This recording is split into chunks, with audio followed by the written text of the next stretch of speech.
Joe Rogan Podcast. Check it out. The Joe Rogan Experience. Train by day, Joe Rogan Podcast by night, all day. I have a theory on this place. This place, Austin? Go ahead. No, your Tell me. studio. Oh, what's the theory? Tell me the theory. Well, it looks like a spaceship. Yes. So here's my theory, Okay. which is you had this grand master plan to get Elon Musk to admit that he's an alien. He's definitely an alien, but that's not correct. This already existed. This was really? this you was bought it as is? Yeah, well, it's a long story, and I can't get into too many details, but this was a conference room. And so we converted this the conference room was already circular. We converted it. But you put into this weird alien stuff on it. Yeah, this stuff we put on. These are just sound deadening panels. So that wasn't an attempt to get Elon to admit that he's No. an alien. Because, okay, so here's how I thought you were doing this. Okay. You've conditioned him over time, right? You bring him into the studio, you're drinking with him, you got him really high. I didn't get him really high. He barely got. I don't even think he inhaled. Did he inhale? Wow. He took a Well, little the rest of puff. America thinks differently. Yeah. He's just naturally high. Well, Pop probably doesn't work on aliens. but you get him comfortable, Right. right? And then you put him in a situation that looks like his home base, and then you ask him that question, Right. and he answered it kind of funny. He answered it exactly like an alien would answer it, I would think. So I don't know. Did it work? What do you think? His denial of the possibility of alien visitation was interesting, and it got a lot of people like, Yeah, you- like you've never thought about it, really? He believes in the simulation theory. Really? Yeah. See. I don't believe in the simulation. Well, It doesn't explain anything because who's running them? If they're running us, who's running them? It doesn't explain existence. you don't understand the simulation theory. It's not. not that someone's run. It becomes the universe itself. The idea is that But somebody created it. yes. But who we're- created them? Okay, us. Listen, if we exist, right? Okay. We do exist. We agree to that? Yes. Right. And we agree that we have fantastic technology that's indistinguishable from magic if you brought it to 400 years ago, right? Okay. What we experience now is nothing in comparison, especially as the laws of technology and they expand at an exponential rate. If you look at what we can do now and look at what we're going to be capable of 100 years from now or 1,000 years from now, it's going to be impossible to distinguish between reality and simulated reality. They will develop an alternative virtual reality that's impossible to distinguish from. So the question is, how do you know if that hasn't already taken place? And maybe that's how the universe works. Maybe the idea of things being concrete and physical that you can touch and things that you can weigh is just the experience that we've currently been accustomed to. Maybe that's not the whole way the universe works. Yeah, I had this conversation with Scott Adams. He was on my podcast, and I had to think about it later. And it still fails to explain existence for me. Because if we're the ones who created it, then still somebody like us in a future state still created us or created the reality that we're in. Yes. And I get that there's this kind of circular reasoning associated with it, but it still fails to explain some basic But it truths. doesn't, because here's the thing. Like, you have single-celled organisms. They turn into multi-celled organisms as they evolve, and then eventually you get something that's sentient and also can alter its environment. That's human beings. That thing starts creating these virtual worlds, and these virtual worlds are run by artificial intelligence that becomes sentient as well. So that artificial intelligence continues to create newer and better virtual worlds, and then it's a self-sustaining system. And this self-sustaining system becomes a new version of reality. If you think about the idea of multiple dimensions and even multiple universes, there's an infinite number of possibilities for not just life, but life-creating technology that we can't even wrap our heads around. If there's things on other planets, let's imagine a solar system where they don't have the issues that we have with meteors and asteroids. Okay. So they don't have the super volcano issues that we have. So they're not dealing with extinction events every X amount of years. So they've had the ability to go from becoming, a primate or whatever it is on their planet that, it's similar to becoming this super advanced thing without any hiccups. And they've gone on for millions of years. So we've been human beings in this form for hundreds of thousands of years, right? If you go back and you take a guy from 100,000 years ago and you dress him up in a suit and put him in a movie theater, not that you go to movie theaters anymore, put him in a restaurant in Texas where it's legal, and then you wouldn't notice. Yeah. He would just be a guy. He wouldn't be any different than you or I physically, other than he probably would be starving to death, right? Yeah. The difference in the world between 100 years from then, 100 years ago and now is insane, right? Well, if you think about what it could be like if you go 1,000,000 years from now, if there's no hiccups, if we don't nuke ourselves, we don't get hit by an asteroid, we don't have a super volcano, we could have technology that's impossible to even imagine today. Right. Even in Star Trek, they didn't imagine the internet. Think about that. They didn't even understand cell phones, right? It was like Kirk out. Like he had a fucking walkie-talkie, right? Yeah. That is pretty close, but yeah. Sort of. But meanwhile, you couldn't Google shit on it. I mean, there's so many things that we can do now. I mean, they were beaming themselves up and aboard. But the point is that if you keep going and nothing interrupts it, your imagination can't even there's not even a way for you to think of what's possible when you have hundreds of millions of people innovating without interruption and they go on for millions of years. What's possible is just your imagination is not going to be able to grasp it. I get the theory. I just don't know how to believe it. I don't know how somebody can believe it. Why not? Do you believe in video? Yes. Video is time capture. Sure. If I videotape you right now, like this is being videotaped, and someone is going to watch it later. This is time capture. You're capturing a moment in time. But I can touch it. I can manipulate it. You can't manipulate this theory in any sort of way. It's a fine theory, I suppose. I'm just not sure what the point of it is. Are you a reductionist? Are you one of those guys that reduces everything down to like the simplest of terms? Not everything. Some things deserve a complex conversation. But in this case, my first question is what's the point of the theory? Is it meant to explain us in some existential way? It's not meant to explain anything. The theory is it's kind of for fun. It is inevitable if we don't kill ourselves, if we don't blow ourselves up, if we don't go back to Mad Max days, if we don't nuke ourselves back in the Stone Age. It's inevitable that someone creates something like the simulation, like the Matrix. I hope not. I would like to think that the human psyche and the human consciousness is a little bit more libertarian than that, a little bit more individualized, a little bit more rugged and just unable to be captured in that sense. Now, the year 2020 might have convinced me otherwise. Should. But and it scares the hell out of me, frankly. But you're in Texas now, and that's what we're all about, is that independent-minded thinking.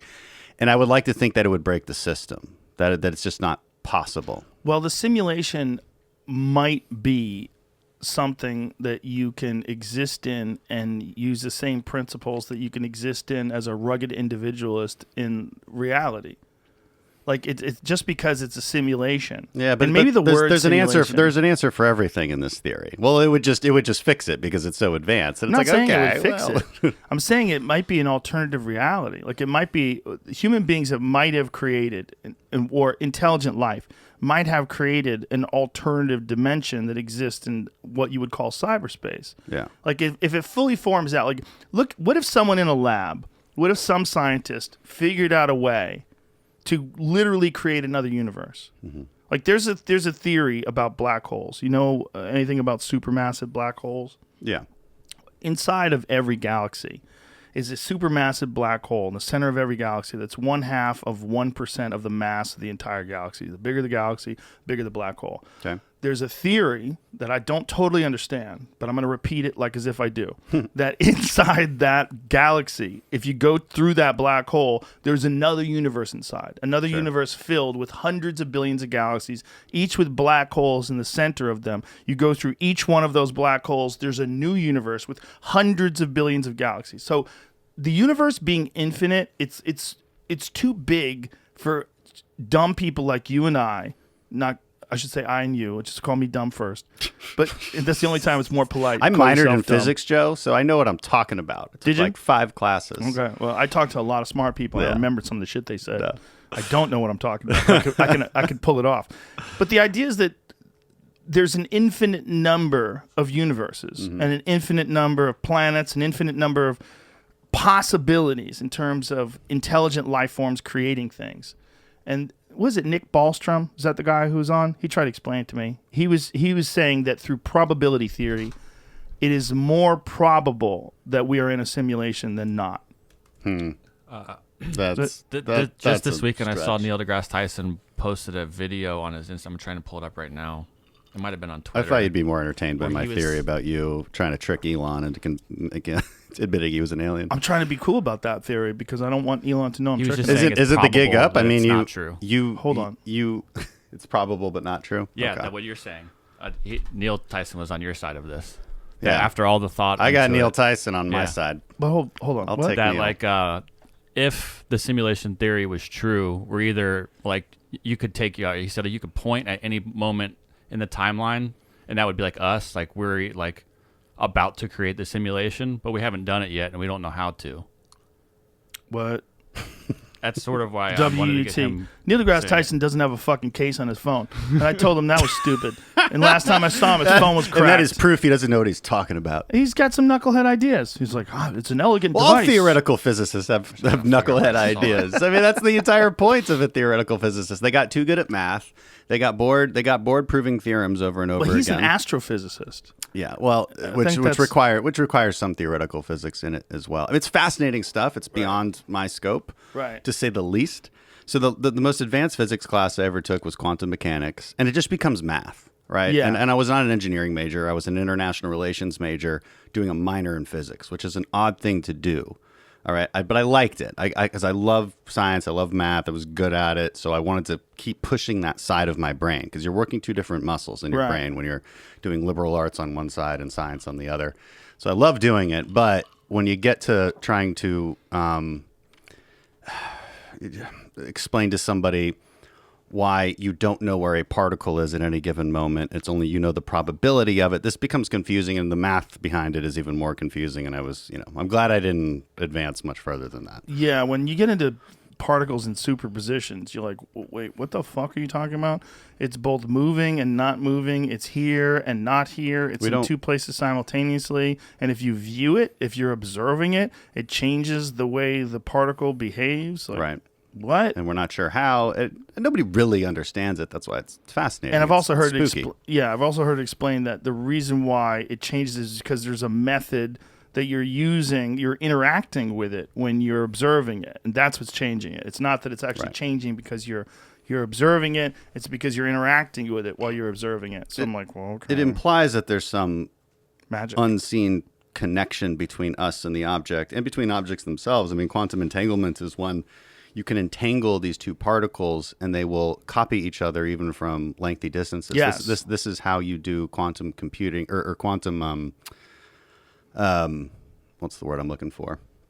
Not a part of computing, but basically security with quantum computers. This is sort of that theory being applied to that.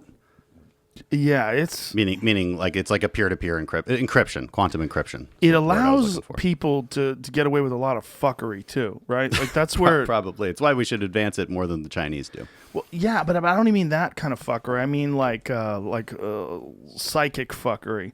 Like that's that movie, What the Bleep Do We Know? Like you want to get a physicist mad, talk about What the Bleep Do We Know? Talk about the fuckery in that movie. I haven't seen the movie. You ever seen that movie? It's all about it's you know about The Secret. You know about the idea of The Secret, the idea of the law of attraction. I saw that a long time ago too.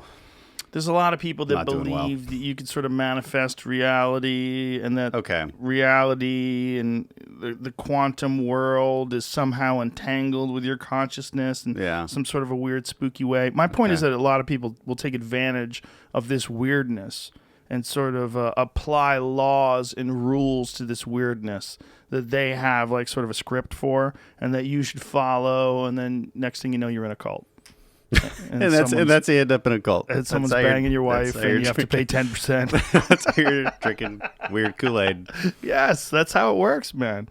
It's people are strange. You know, we want to find meaning to things that don't necessarily have meaning to them. And we want to apply rules to things that maybe don't necessarily have rules, like life itself. You know, life itself is very bizarre. Well, the search for meaning, I think, is what's behind this, what I believe is an extravagant theory of a simulation.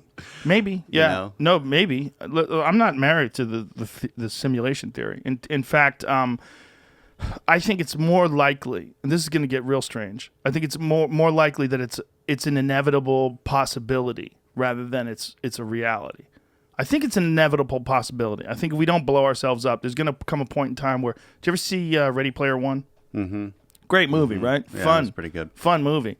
I think that's going to happen. I don't think that's far away. That's probably 50 years in the future where you're going to be able to put on a haptic feedback suit and some sort of VR goggles, and you're going to enter into some incredibly advanced artificial reality, virtual reality that's amazing. Yeah. That's more interesting than... That seems likely. Yeah. That seems likely. Yeah. And then it's going to be a new trick of, well, how do we prevent people from... I don't know if we can prevent people, or how do we deal with this obvious problem where the virtual reality becomes the preferred lifestyle, which is it already is for a lot of people, playing video games Call of or Duty, on social media or whatever it is. And is this a good thing? It doesn't seem to me that it is. My position is that it's a thing. It's a thing. I don't know if it's a good thing or a bad thing. I don't know if anything is I don't know if agriculture is a good thing. Everything's a trade-off. Yeah, I mean, it seems like, the people that want to like go back to the hunter-gatherer days, like, we're better off we're hunting and gathering. Oh yeah, without all that books and medicine and all that confusing shit. Like, what are you talking about? No, we're better off right now. Like, right now is the best time to be alive. Even though we just got through a fucking horrible year, that year exposed a lot of weird shit about our civilization. Yeah. It exposed a lot of weird shit about a bunch of really freaked out people that are just paranoid and schizophrenic, and how many people that are just fragile. There's so many fragile people in our culture.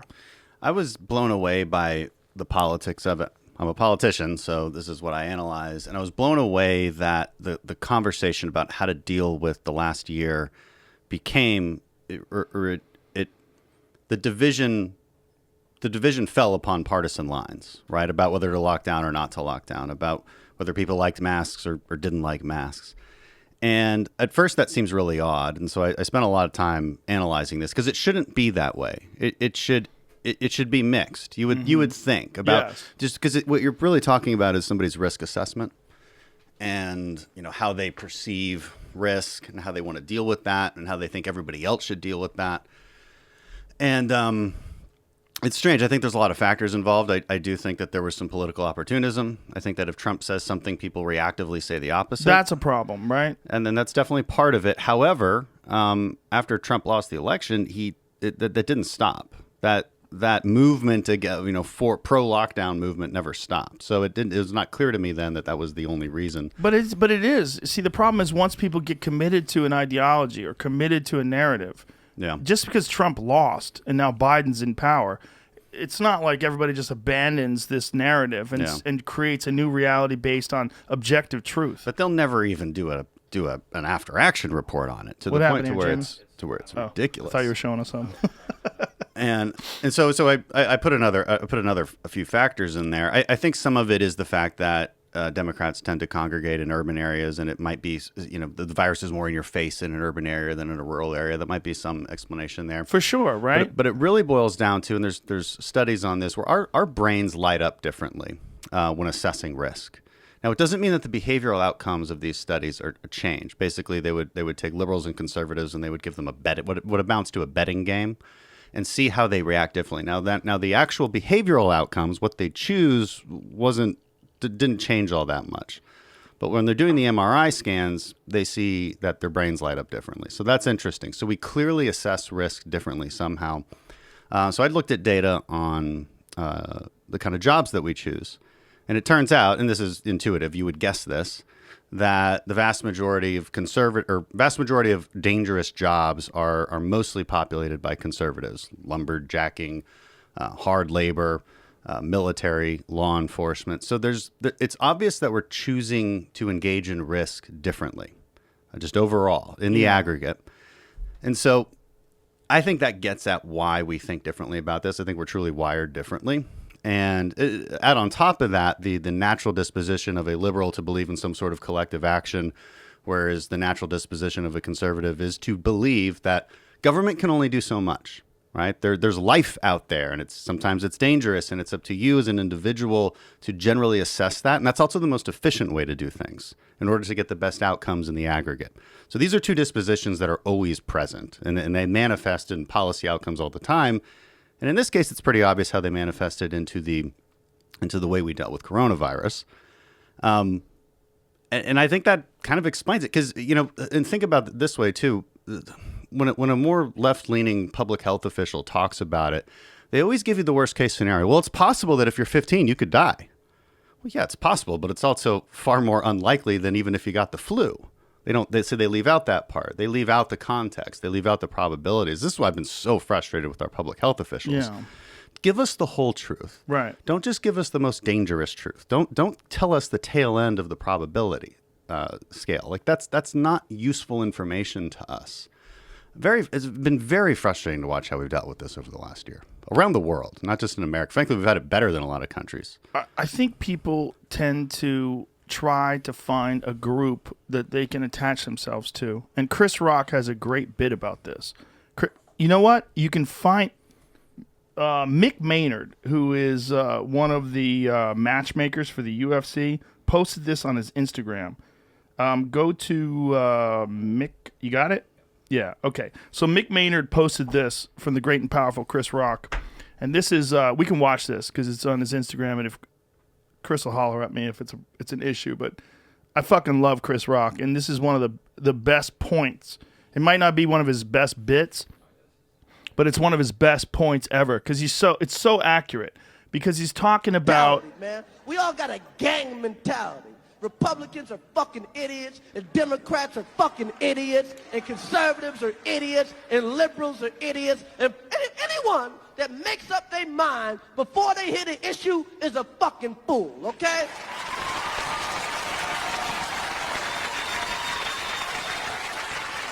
Everybody. No. Everybody's so busy wanting to be down with a gang. I'm a conservative, I'm liberal, I'm conservative. It's bullshit. Be a fucking person. Listen. Let it swirl around your head. Then form your opinion. No normal, decent person is one thing, okay? I got some shit I'm conservative about. I got some shit I'm liberal about. Crime, I'm conservative. Prostitution, I'm liberal. It goes on, but that's where the clip ends. But that's so accurate is that what a lot of people are afraid of is being alone. They're afraid of being attacked. And one of the things about today's culture, particularly with social media, is that it's an attack culture. It's a bully culture. And a lot of these people that are doing the attacking and they're doing the bullying, they've been bullied in the real world. So they want payback. So they're trying to bully people online. Yeah. And that's what you see. There's a lot of like low status males, a lot of like really weak people who have never really overcome physical adversity, or they're not successful, but they found a way online to gather up a group of people that resonate with some of their opinions, and they can attack people. And they do it all day long. You know, I find that to be the most it's fascinating. the most probable. If somebody's saying something extremely crude and awful to me online, it's probably a younger man. It doesn't necessarily. Unhappy. Sometimes it's older men who have failed their life. And Same, they've decided that this is their stand. This is their line in the sand they're going to draw. Whether now they're going to be anti-racist, or they're going to be, anti-homophobic or anti-transphobic or whatever it is, and they're going to attack all these people. Whether or anti, there's so many different ideological pathways that you could choose, that you could get a group of people that agree with you, and then you fight against anyone that opposes these ideas, and you do it in a really aggressive and nasty way, which is something that we should push back against, period. Like, ideas should be something that you should be able to discuss and debate and analyze. You should be able to sit down and go, why do you believe in the simulation theory? And we shouldn't be like, well, you're a fucking idiot, Joe Rogan. That's why you agree. Yeah. It should be like, yeah, I'm a fucking idiot. Yeah. But that's not why I agree with this. That's not why I look at this. I look at this because I'm curious, and I see all the various components. I think there's a lot of There's a lot of truth on both sides. But the problem is when you ignore the truth on a side that doesn't fit with your ideology, then you're not interested in truth. You're interested in what Chris Rock is talking about. You're interested in supporting your gang. So yeah, and that's your gang or team. I always say that you're either wearing a blue jersey or a red jersey, and then you act accordingly, and, Yeah. and you repeat these sort of mantras that you think you're supposed to repeat in order to gain favor within that group. Make sure they know you're part of the loyalists Yep. there. And if you don't say the things, then that group gets distrustful of you. But this is a problem we have on the right? So I think the left is power hungry. I think the right is paranoid, and we tend to look for betrayers in our midst, right? We look. Wait a for minute, who's paranoid and who's power hungry? Which one? The right is more paranoid. Can you switch it back and forth though? Left is paranoid sometimes too. Look, everybody's on a spectrum, right? I should say that in the beginning, right? I'm analyzing in the aggregate the coronavirus, why people fell on partisan lines on that. But I mean, look, I recognize that not all liberals are risk averse to this extraordinary degree. I recognize that we're all on a spectrum, and from the left to the right. But in the aggregate, this is sort of what we see. And then in politics, as you're talking about, we put on these jerseys. And so I'm just talking in generalities. Right, okay. Of course, the left can be ultra paranoid. And of course, the right in its extreme form can exhibit more power hungry tendencies. But it tends not to be. And if we look at the policies actually being implemented, that tends not to be the case. But what I see on my side, because I'm always dealing with my side, we tend to be looking instead of thinking how to persuade. This is the problem I have, and I'm trying to change. Not that I have, I mean that I think we have. We talk about fighting all the time, and I say, look, we have to define fighting as persuasion. Persuasion is the name of the game in politics. Look, I can go charge a hill as a SEAL, and that's fighting, right? I mean, and it looks cool, but I'm gonna die. Okay, what I really should do is communicate. Maneuver and kill the enemy that way. In politics, the fight must be persuasion, and too often we get more concerned with saying the things, saying the slogans, saying the things that make us feel good, that make us that help us recognize one another as part of the same team, wearing the same jersey. I think that's what he's getting at. And if somebody veers from that, well, they're a traitor. They're not one of you, and then they're automatically wrong. And instead of saying, "I knew you were going to say that," let me tell you why it's wrong. Let me explain it to you. Let's have a debate about it. We get really mad, and we go online and we call names because we haven't actually done the background work to at least understand why we think what we think. And when you understand why you think what you think, that's how you can persuade people. That's the name of the game. And the reason I say we're paranoid is because, and I was, we're always looking for rhinos on our side, right? Republicans in name only. I've never used that word against anybody. Even if I think that explain that. What does that mean? It's a commonly used term in conservative politics. The rhinos. Oh yeah, Mitt Romney's a rhino. Susan Collins is a rhino. Wait a minute. Basically, Mitt Romney's a rhino? He's not conservative? Because he turned on Trump. Oh, that's hilarious. And so I don't, and I can disagree with him for doing that, but but the name calling frustrates me because it's a way to bypass debate. Name calling is always a way to bypass debate. Right. That's always the use of it. It never has good intentions behind it. And so whether you're calling somebody a rhino or establishment or a sellout, this is not useful. This is not useful. Even if you think it's true, then explain why it's true on that particular issue. And what tends to happen, and this happens certainly on both sides, is that sort of Puritan thinking drives out that more moderate member of the party. Okay, one of those. Yeah. Cheers. Cheers. My wife said I wasn't allowed to. Your wife loves you. Said, come on, man. You're having a I have sip. to. This is the most American whiskey available. It's very good. Buffalo Trace. It drives out those more moderate members that you need to actually persuade people, and especially in certain districts. And so, look, I don't think I take any left-wing positions. I'm very conservative. Like, what do you mean by you don't take any left-wing positions? Like, what are left-wing positions that you oppose? Well, what issue do you want to talk about? I mean, anything, healthcare, on their energy mix, on taxation, on border, on just about anything. We disagree. This is the nature of politics. This is healthy disagreement here. Well, let's go to healthcare. Okay. Like, wouldn't it be nice if everybody had healthcare? Yes, the left is right about that. Right. This gets to another point I think you were kind of making earlier, which is there's good ideas on both sides. I do Yeah. think we have to listen to what the left wants sometimes, not all the time. It depends. But on healthcare, are they wrong to say everybody should have access to good healthcare? Is that a wrong statement to make? No. And of course not. I mean, I think of us as a community. I think of the United States as a community, and I think if there's someone in the community that is that's hurting because of bad circumstance or bad fortune, we Right. should be able to take care of them. The same way we're able to keep the power grid up, the same way we're able to fix the bridges, we should be able to provide health care to the Right. members of our community. So the question But is how here's we where get there. Here's where I get conservative. I think we should also make people personally responsible for their own health. I think you should step up and say, hey, I want you to have health care based on your current circumstances, but I also want you to do the work to get your health better. And that's where I think we need to make a division. And I'm as left as I am right, because I'm left on so many things, but I'm right on so many things too. Like Chris Rock said, I'm pretty fucking conservative on crime. You know, I get angry when I see lax crime or lax law enforcement. When I see like people not supporting law enforcement or not understanding the nature of crime or not understanding what happens when criminals realize that there is no law enforcement. Right. Like, Jesus Christ. Like, Incentives matter. It matters a I lot. think that's what you're getting at. And human nature matters. to say that incentives matter, it might be a conservative position. I think you could also say it's a classically liberal position. You know, if I were to try to categorize you, Joe, I'd put you in a lot of classically liberal areas where you know, believing in free speech and free debate and these classically liberal ideas that our country was founded on. It does seem to me now that the Republican Party is the only one defending these more classically liberal ideas. Now, in healthcare, again, this is sometimes this is what I always say. Look, we have to, and I think Jordan Peterson puts this the best way about the balance between chaos and order, and the balance between the left and the right.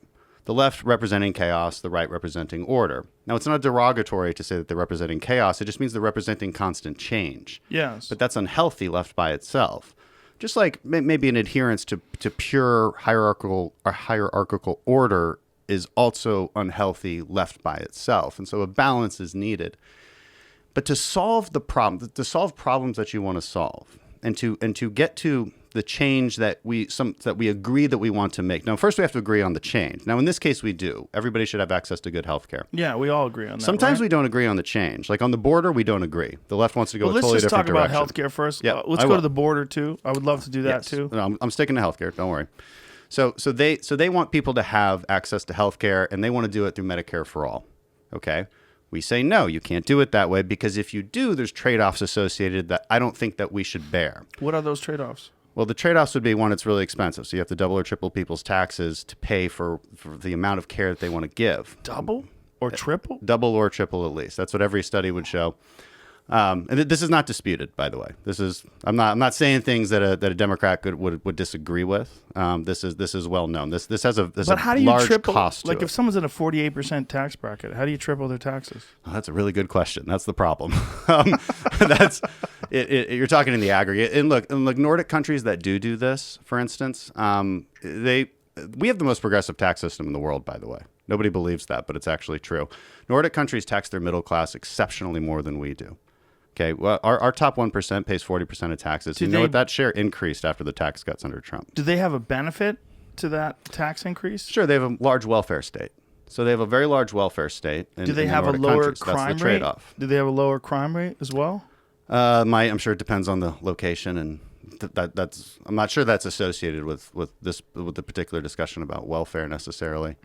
But going back to healthcare, so that's one trade-off. It's expensive, and the second trade-off is that if you're talking about Medicare for all, and under these bills that they propose, you are reimbursing doctors and hospitals at a Medicare rate. Okay, that's a really important part of it. That effectively means price controls. That's how you maintain that budget that you say you're going to stick within. That's how Canada does it. That's how the UK does it. That's how all these countries do it. So there's a particular reimbursement rate. We're going to pay you this much for this service. We're going to pay you this much for this drug. That's price controls. Anytime you have price controls, you have less supply. That's an economic truth that you can never escape. If I say that I'm only going to pay you a certain amount per episode, well, you're recalculating how many episodes you're going to do. no matter what. Everybody controls their supply based on a price. Now, if you think you can get more for that price, you'll increase your supply. This is always true in healthcare. It's why during the pandemic, this was made really clear. We have more beds, ICU beds per capita than any other country. For instance, we had more ventilators per capita than any other country. We have access to far more drugs than any other country. We do, because we make most of them here, because there's a profit we incentive. make most of them in China. On some of the more generic stuff. That was a problem during the pandemic that was being talked about. When it comes to your next generation drug, that's made mostly by American pharmaceuticals because there's a profit incentive. Is it invented by most American pharmaceuticals, but then produced by China? Is that what the issue is? They might produce like a certain compound or something in China. It was not our most exceptional drugs being produced in China. There is supply chain issues that we're addressing. That is we there a should hierarchy of drugs? Like essential drugs? Like there's a hierarchy of businesses, businesses? There's the most advanced kind of cancer drug, for instance. Like you're only going to get that here in the United States. You're only going to get it in terms of the way it's invented or the way it's processed and produced? I mean, get it, period. Get it. Because we make it? Right, because we make it, and that pharmaceutical company might offer it to Australia or the UK, but the UK says, well, we're not going to pay you that much for it, and so they just don't get it. So depending on what country you're looking at, a lot of times you'll see, like Australia, I think has access to maybe 60% of the drugs that the United States has access to. Okay. So we get something, we pay too much for our health care, but we also get a lot for it. You're much more likely to survive cancer in the United States. You're much more likely to survive rare diseases. The left will throw out this stat that says we pay, double what other countries pay for health care, but our life expectancy is the same. That's playing with statistics a little bit, because life expectancy also includes suicides, homicides, these things that have nothing to do with the quality of your healthcare system. Now, those are problems, to be sure, but they have nothing to do with the quality of care that you're getting when you have a really, really rare disease. Here in the United States, this is the place you want to be. This is where people are coming from Canada when they have things that can't be solved there because it takes them 6 months to get an elbow surgery. So we are getting something for our profit incentivized healthcare. When you put price controls on it, you're going to get less of it. I talk to independent clinics all the time. They're like, we're just going to close. If we have to take Medicare rates of reimbursement for the care that we're giving, we're just going to close. We can't make a profit that way. Hospitals probably won't close. They've done a good job, aggregating different hospitals together to make more profits. But they're going to fire doctors. They're going to pay doctors less. Now you have less of an incentive to go to medical school. You definitely have less of an incentive to be a primary care doctor. All of these problems start to compound, and your healthcare system starts to look a lot like Canada or the UK, specifically Canada for what Medicare for All is. And Canadians flee there, again, when they need really, really specialized care. Okay, so what's a better way to do this? I mean, I would say simply, the way Obamacare works and the way Medicare for All would work is it puts the money in the pockets of the insurance companies in the case of Obamacare, or in the case of Medicare for All, simply it's a one-payer system right to the doctor or hospital, and then they negotiate that price. A better way to do this, and this starts to look a little bit like, say, Switzerland, where you put the money in the pocket of the patient then controls it. Now think about, here's something else we agree on that people need: food, right? People need food. And so what do? Do we create these government-run food production facilities and distribution facilities? Do we tell the grocery store, look, okay, this person's going to go buy some cereal, and then we're going to reimburse you for that cereal on the back end? No, we don't. We give the person a food stamp, a voucher, and then they go buy what they want. Is the issue that they're buying what they want? This is where it gets weird, right? It's like, if you give someone food stamps, should you say, well, you can only buy real food? You can't use food stamps to buy cigarettes. It's a different conversation. Can you buy cigarettes with food stamps? No. No? No. Can you buy booze? No. And it would be the same with healthcare. Can you buy Cocoa I'm not going to let Puffs? you distract me here. So it would be the same with healthcare. Like, a lot of people have health savings accounts. Okay, so this is a tax deductible, basically a tax-free zone you can put money into, but you have to spend it on healthcare. So yeah, there's qualified things that you can spend that money on. Imagine a system where you put your money into that health savings account. The government, and if you can't afford healthcare, the government puts some money in there, and then you have a choice of insurance plans to buy. Or one thing I'm working on is direct primary care, and this is separate from insurance. But we need to get back to this place in America where you feel like you know who your doctor is. You have a quarterback for your healthcare, and that quarterback is your primary care physician. And a lot of people don't have that. You might have that. I have a specific doctor I always go to for just basic stuff. Just really basic stuff. Usually telemedicine involved, usually just a phone call. It's not, you don't go to them when you break your arm, but they're your primary care doctor. Now, direct primary care is a system that's already growing in America. It's about $75 a month on average, and you have total access to a doctor. So it's more like a gym membership than it is insurance. And there's no copays, there's no third-party insurance. That's what I want to normalize in America to get people to this point. And again, you could put that money on a debit card for the poor. Wait, explain what you're saying. Like when you're talking about that money, where's this money coming from? How does it get allocated? Like what are you talking about? Yeah, so instead of spending all this money on Medicaid, for instance, Okay. take the people who are eligible for Medicaid and even above that rate, and you could have a tiered program. Instead of wasting all that money on a Medicaid program that doesn't have improved outcomes, by the way, every study shows this. What do you mean by that? It doesn't have improved outcomes? It means that when you compare people from the same socioeconomic status and they're in Medicaid enrolled or they have no insurance at all, their health outcomes are no different. So is again, that malarkey? Is that fucking around with statistics? It's a lot of studies have shown this. But hold on a second. Qualified You're universities. talking about someone getting medical care or not getting medical No. care. They still, because you always get medical care in America. How so? You just show up. The hospitals never turn anybody away. It's a myth. Right. It would be a myth to say that. But is it true that people that have Medicare were more likely to go to a hospital to take care of stuff versus people that ignore that issue No. if they don't have health insurance? It's not. For whatever reason. It's not? It's not. So if you because- have no health insurance and you worry that this is going to put you into debt for the rest of your life, you're the same in the same line as someone who has medical insurance who can go to a whatever emergency room, whatever it is, Yeah. and deal with whatever personal issue they're dealing with, and not worry about it being something that ruins them financially forever. The same motivation, the same action. Yes, you get your health care either way. Again, our pricing system sucks. Our payment system sucks. That's what everybody's pissed off about. When you're enrolled in Medicaid, I'm not saying Medicaid's fault that you have worse outcomes. Isn't it a problem though that we're dealing with these giant numbers of people and we're trying to figure out like what's the same action? Like if you have someone who has health insurance versus someone who doesn't have health insurance, just naturally I would assume someone who has health insurance is going to get medical care more often, or at least seek out medical care more often. Is that unreasonable? It doesn't end up turning out that way necessarily because their deductibles are so high. So you know that when you go seek out, hey, I just want to check up on something. So you if got you have a Medicare for $6,000 all, deductible. Is that what a deductible is for Medicare for all? Well, in Bernie Sanders' idea of Medicare for all, you would never pay for anything. And again, that sounds really nice. Does sound nice. It does sound nice but I explained all the trade-offs you're getting with that. You're getting you've driven profits out of the system completely. How do you do that? What Bernie Sanders wants? How do you merge the two? I'm trying to. Is it possible? Well, the way I'm explaining it, I would say it is, right. Okay. How do you have your cake and eat it too? Because I'm not willing to sacrifice the quality of our system for what Bernie Sanders wants. I'm not willing to make us look like Canada. We're the last country in the world truly innovating.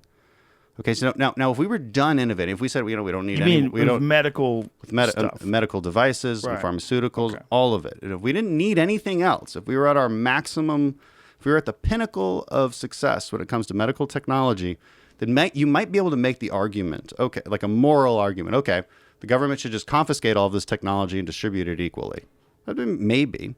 I still don't think it would work very well because you also have to conscript doctors and nurses and hospital administrators into this sort of system where you're forcing them to work the amount that you want them to work, which is problematic.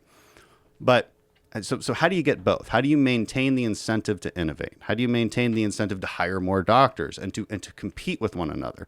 The only thing that drives better quality in a system is generally competition and some kind of choice associated with that.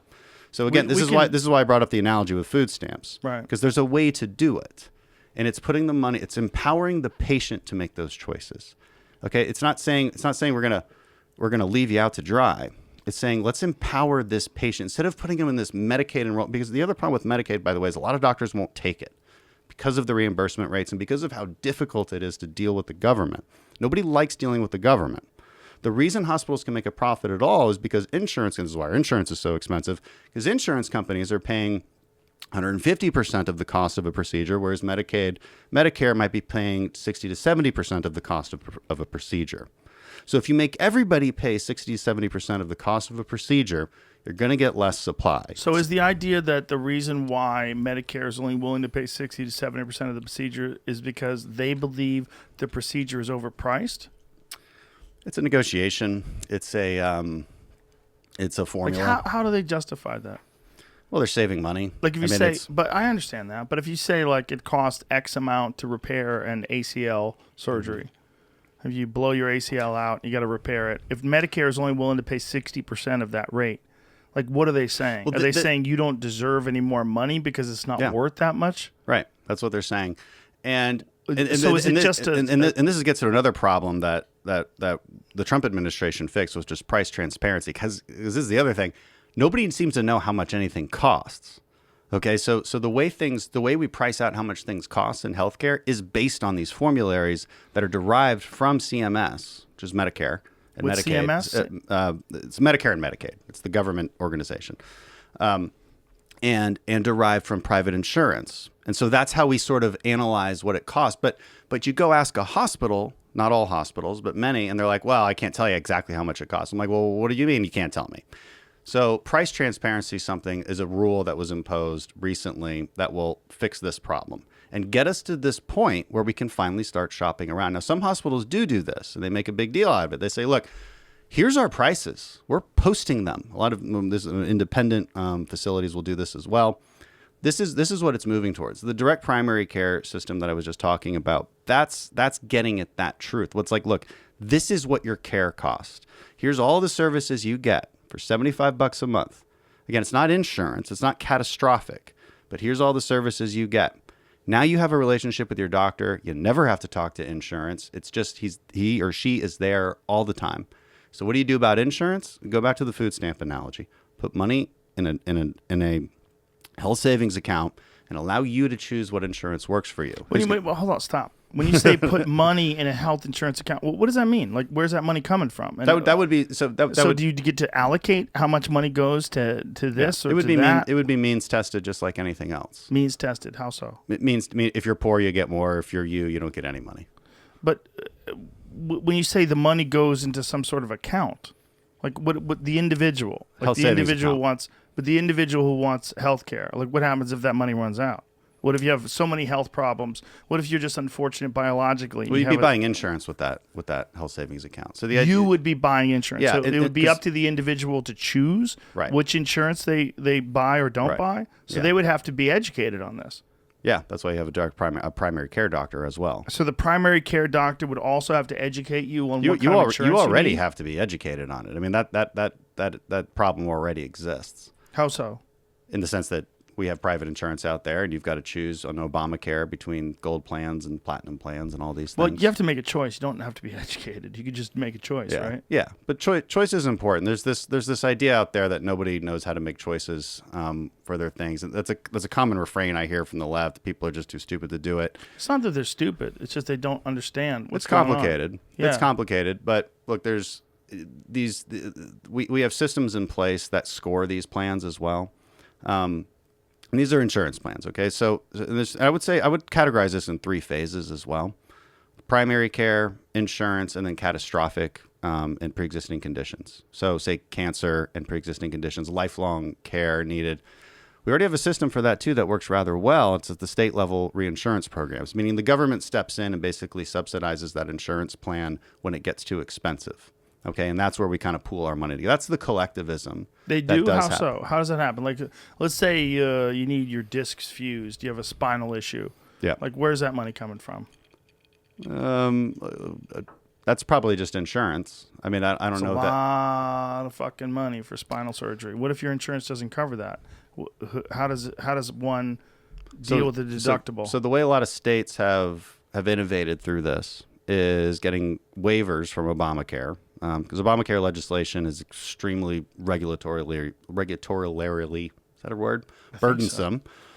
And so you get waivers, and then you set up your reinsurance program at the state level. What this basically means is when that $ hits too much, in order to prevent the insurance company from increasing premiums on everybody, they basically pay them back on the back end. The patient never really sees this. So that's how you deal with those really, really catastrophic cases that do cost exorbitant amounts of money.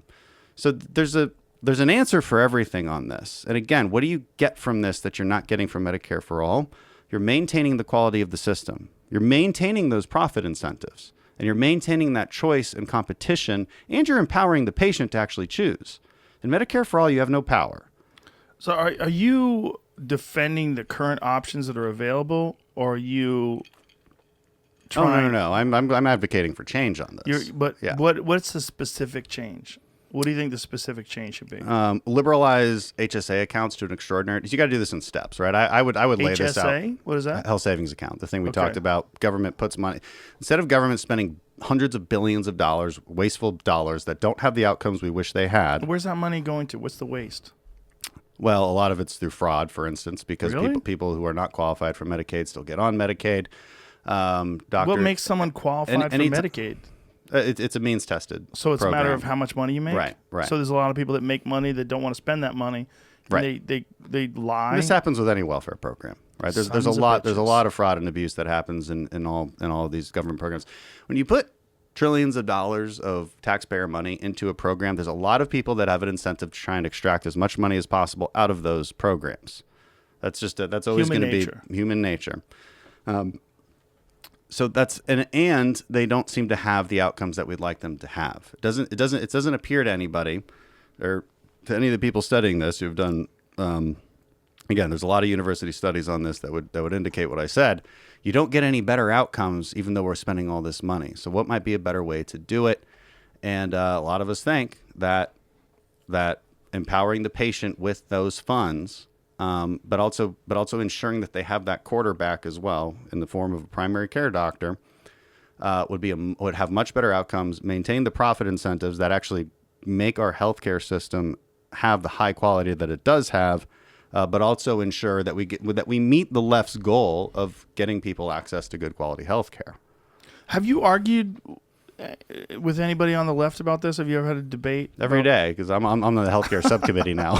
So, but have you had anything like publicly where people can sort of like watch the Joe Rogan show? Yeah, but it's only me on the other side. I don't really understand what I'm talking about. You know, I have ideas about what I would like. I would like everybody to have health care. That's it. Yeah. Well, by the way, that's basically their only point. Yeah. Well, that's what most people would like. They would like everyone to have health care. I don't think they understand. They don't understand the trade-offs. And everything has there are no solutions in policymaking. There are only trade-offs. And if we're not honest about the trade-offs with Medicare for All, we're going to go down this path, and you're going to end up in a place that is less than ideal. I promise you that. With much higher taxes, worse outcomes, and less quality. It's not a good place to be. But we can agree on the overall goal. You know, and again, that's where you have the conservatives do have to listen to the left sometimes. And sometimes they do have these aspirations that I think are worth trying to attain. But then you have to solve a problem within a framework. And this is where I'm constantly criticizing my liberal friends is, what's your framework? What are the principles by which you solve problems? See, I can name my principles, right? I can name the questions that I ask before I solve a problem. How much does it cost? Is that sustainable? Am I infringing on anybody else's rights when I do this? Am I adhering to the basic notions of checks and balances and the rights of localities and states to make their own decisions that might fit their population the best? You know, there's a series of questions.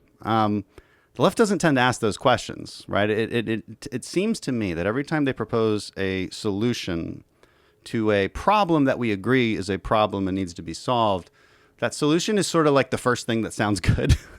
How so? Well, Medicare for All. People need health care. Okay, just give everybody health care. Right. Okay. But it's not, you know, it's like, oh, people should have higher wages. Okay, just raise the minimum wage. No problems, right? No trade-offs. They pretend like there's no trade-offs with any of their solutions. And I reject that. And I'm always trying to expose what those trade-offs are to people and explain to people why there's a real reason why we should have a debate about this. And there might be better solutions that, you know, maybe take a scalpel to a problem instead of a hammer. And those solutions have to be tailored around, I think, classically conservative principles. It is fascinating what you talked about earlier, that people who are involved in dangerous occupations, whether it's soldiers or fighters or firefighters, or they generally tend to be conservative because they have these occupations where they test themselves, whether they're forced to be tested, whether it's their will, their discipline, their ability to understand the consequences of whatever it is they have to engage in. And there's real risks. And people who don't get tested and people who are maybe uncomfortable with the idea of physical risks or don't understand what the consequences of their of physical risks are because they don't engage in them. Maybe they don't engage in anything physically. Maybe everything they engage in is intellectually. Maybe they don't blend the physical world with the intellectual world. They tend to be more liberal. Yeah. It is really weird. It's really weird how there's like this line in the sand where you ask a person, "What do you do for a living, buddy?" And they go, "Well, I'm a Navy SEAL." I go, "That fucking guy's going to vote Republican." Yeah. "Hey, what do you do for a living?" "Well, I'm a social worker." "Oh, well, for sure. You voted for Biden-Harris." We have dispositions that are different, Yeah. It's like, you should do things that are hard. They help you build capacity. You should do things that are hard. It's like Yes. chapter 8 of my book, Fortitude, American Resilience in the Area of Outrage. I'm not like plugging it or anything. You I'm just saying. did. It's okay. Yeah. People plug things. It's okay. Yeah. But you're right. You should do things that are hard. That should be a quote. It should be a picture of your face, and it says you should do things that are hard. And It's you true. do it all the time. I Yeah. mean, you might choose. You probably do a lot of hard things. You're an extremely productive individual, which means by definition you're doing something that is challenging in order to reach the next horizon. That's if all you I will. do. I don't like to do things that are easy. I don't like things that are easy. I don't do a fucking single. Other than like love my family, there's not a thing that I do that's easy. Yeah. Everything else I do is hard. And the only reason why the things that I do which are easy, it's because I put in the work to make them easy. Whether it's stand-up comedy or martial arts or anything. That's a good way to put it. That's all it is. The reason why they're fairly easy, like if I roll with a white belt, it's fairly easy. Why is it fairly easy? Because I've been doing jiu-jitsu for 30 fucking years. That's why it's easy. Right. It's not really 30 years, but it's 25 or whatever it is. But it's it's Fact check. I'm just being honest. It's time. It's all just time. It's time. It's time and effort.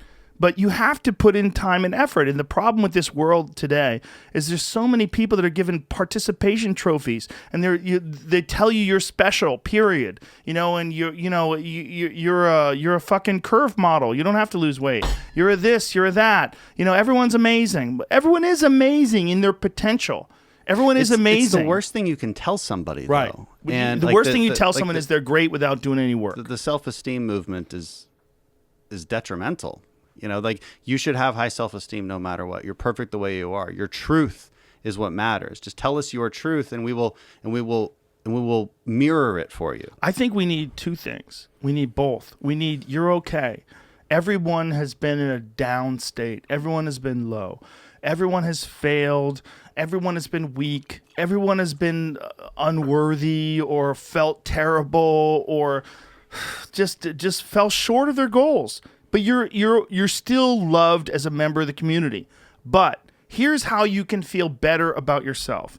And one of the best ways to feel better about yourself is to push yourself into a realm where you didn't know that you had the capacity or the fortitude to enter. Whatever the fuck it is, whether it's playing chess or whether it's swimming, whatever it is, push yourself. Find a place where you didn't know that you can get to and get there. And then you'll feel better. Because life is bizarre. And it's bizarrely challenging. And if you decide to not engage in any challenges and you just want the benefits, you just want accolades, you just want love, you just want respect, for just existing? Where fucking frogs exist. Everybody exists. Trees exist. They don't ask for anything. You're asking for something because you want to, in some way or another, you want to quantify and you want to figure out a way where whatever you're doing with your life is more valuable than what you realize you probably should be doing. What you should be doing is pushing yourself. What you should be doing is trying to figure out what makes you satisfied. There's lows and highs. There's peaks and valleys. And unless you experience those valleys, you don't understand and you don't appreciate the peaks. And some people don't want to experience the valleys. They don't want to experience failure. They don't want to experience the uncomfortable feeling of pushing themselves. They don't want to experience that the darkness of not knowing if you can keep going. But forcing yourself and then getting to the bright light of success, getting to the bright light of understanding your boundaries and your limitations, and that these are flexible, and that you can expand those boundaries and expand those limitations and become a stronger version of who you are today. But people don't like that because it makes them uncomfortable. So what they want to do is chastise all the people who are calling out for them to be better and get angry at all the people that are forcing them into a position where they have to look at themselves objectively and understand that they've got some flaws. But we all have flaws. But a guy like you, who's been through BUD/S, who's a Navy SEAL, who's wearing an eye patch for a fucking reason because you're a blown up, right? You're a guy who understands the real physical consequences of actual danger and real work, real hard work, and overcoming those things. And a lot of people don't like that. They don't like being forced to acknowledge the fact that some people have experienced things that they couldn't possibly understand and they couldn't possibly comprehend. Yeah, there's a lack of perspective out there, and at the end of Hell Week is the most elated that any man will be, because you end Hell Week on a Friday afternoon, and you've been through hell. I mean, it's your body is swollen, it's beaten, you look like a bag of shit. It's really impressive what we do to these people, and that they can sustain it for what it starts about Sunday and then ends Friday afternoon. And you're elated, but people, you would think that you'd go to sleep immediately, but it's not what happens. There's a problem where we have to get guys to sleep on Friday because they have it's almost like they're Euphoria. elated. Yeah, there's a euphoric feeling and they won't stop talking. I would not stop talking. And then I ate like a whole tub of ice cream and then I threw it all up. It was really weird. and then you don't really sleep that much anyway because your body's really bloated. So you also pee all night. But anyway. But yeah, so you don't sleep. So you'd think you'd be tired, but you're not, because at a certain point because you get that brown shirt. So that's what happens. Like if you haven't been through Hell Week, you wear a white shirt. After Hell Week, you wear a brown shirt. It's a very significant thing. And then you find out that the training just gets suckier, and so that sucks. So the euphoria is gone, and then you get blown up, and who knows? But that moment is special because there's value in suffering. And in today's society, we have convinced ourselves that there is no value in suffering, that the entire role of, say, government is to end your suffering. But this is a false promise. Not only is it a false promise, but it will create a weak society that is unable to sustain itself. That's a really important point, and I think there's deep truth in that. This is why victimhood politics is so dangerous, and I would say populism is too. I think the two are almost indistinguishable from each other. People are always trying to talk about populism on the right and the left, and I say, look, well, here's what populism is. It's telling you what you feel. It's mirroring your feelings back to you. It's telling you what you want to hear as opposed to the truth. So I think that's a decent definition of populism. I don't like it. I don't like people embracing it. It doesn't just mean, hey, things that are good that people are for. Well, you know what? A lot of people are for $1,600 checks that are free. That doesn't mean it's a good policy. Right. That's a good example of People populism. voted. If they voted and said, do you want $100,000 free a year? Totally. Everybody would vote yes. Yeah, why wouldn't you? Yeah, but is it a sustainable policy? You know, of course right, not. Of course not. And the kind of amounts to the I think drastic lurches in welfare policy or infrastructure spending and all of these things that we're seeing. It's populism on steroids. It's telling you what you want to hear, and that's not truth. That's not truth. And we have to get back to truth, and we have to get away from this victimhood mentality where we actually elevate this idea of being helpless. See, that's what's changed. That's what's changed in the last decade. It used to be that, well, you might feel some shame if you were the type to, you know what, I need some help. I feel bad about it. I'm going to get back on my feet, but I need some help right now. That used to be the sort of American way, all right? We need a safety net. Nobody would disagree with that. We need a safety net. We need to help people who have truly fallen on hard times, who lost their jobs because of COVID. But does that also mean we need to provide a $1,400 check to somebody who never lost their job and whose biggest hardship has been Zoom meetings? Of course not. But over 100 million people were getting checks that never lost their jobs. 100 million? Easily. Through COVID? It's way more. It's way more than that. I'm cutting it off at 100 million. So hold on, explain that to me. When we send out checks, the direct cash payments, I've always been against direct cash payments. So the COVID stimulus checks. Yeah. So because they go out to anybody people got who makes those checks that didn't lose their jobs. Of course. What? Yeah, if the cutoff was like $75K a year, so that means wait a minute. That means every federal, well, not every, people but a lot that of federal didn't workers lose getting them any too. money because of the pandemic still got checks. Yeah, these were never based on your situation. What? Yeah, really? It's ridiculous. I didn't know that. I thought you had to lose your job. I thought there was a problem. Yeah. Wait a minute. If your so staff people who never lost a penny. So if you look at their tax receipts, you look at their what they made in 2019 versus 2020. Correct. If they didn't lose any money. Yeah, no, it's based on just your income. So I think $75K a year was the cutoff. But also if you're a married couple, $150K, and if you have kids, then it's even more. So you've got I've got a lot of active duty military friends who are getting thousands of dollars because they have kids but it's like why and they're like why am I getting this is such a waste of taxpayer money. Do your duty and go spend it on a local business that's been suffering. The money was allocated to people that lost money because of the pandemic. No, because we already have a system for that. It's unemployment insurance. Our system works fine for that. And this was always my thing. It's like, look, I'm in favor of temporarily boosting payments to those who are unemployed on unemployment insurance. Usually, state-run unemployment insurance runs at it's at a formula that would make sure that you're not making more than you would have if you were already employed, because you don't want to have a disincentive to go back to work. Right. What we did in the initial stages of the pandemic was increase that to an extra $600 a week if you're unemployed. I'm okay with that for a few weeks during hard times. The problem is Democrats want to keep it forever. And now every business I talk to is like, I can't hire people. I have so many job openings right now, can't hire anybody because we still have it. It's $300 a week, but we still have it. It means people are getting paid to stay home. There's a distance. They're making a purely rational financial decision. But again, that's one conversation. That's at least a debate to be had, during hard times. But the direct cash payments, that's nuts. That's nuts. What are the direct cash payments? That's the free money. That's the free money. That's the free money. So this is the people that, even though they still make the same amount they made in 2019 and 2020, they got a big check for no reason. Yep, 100%.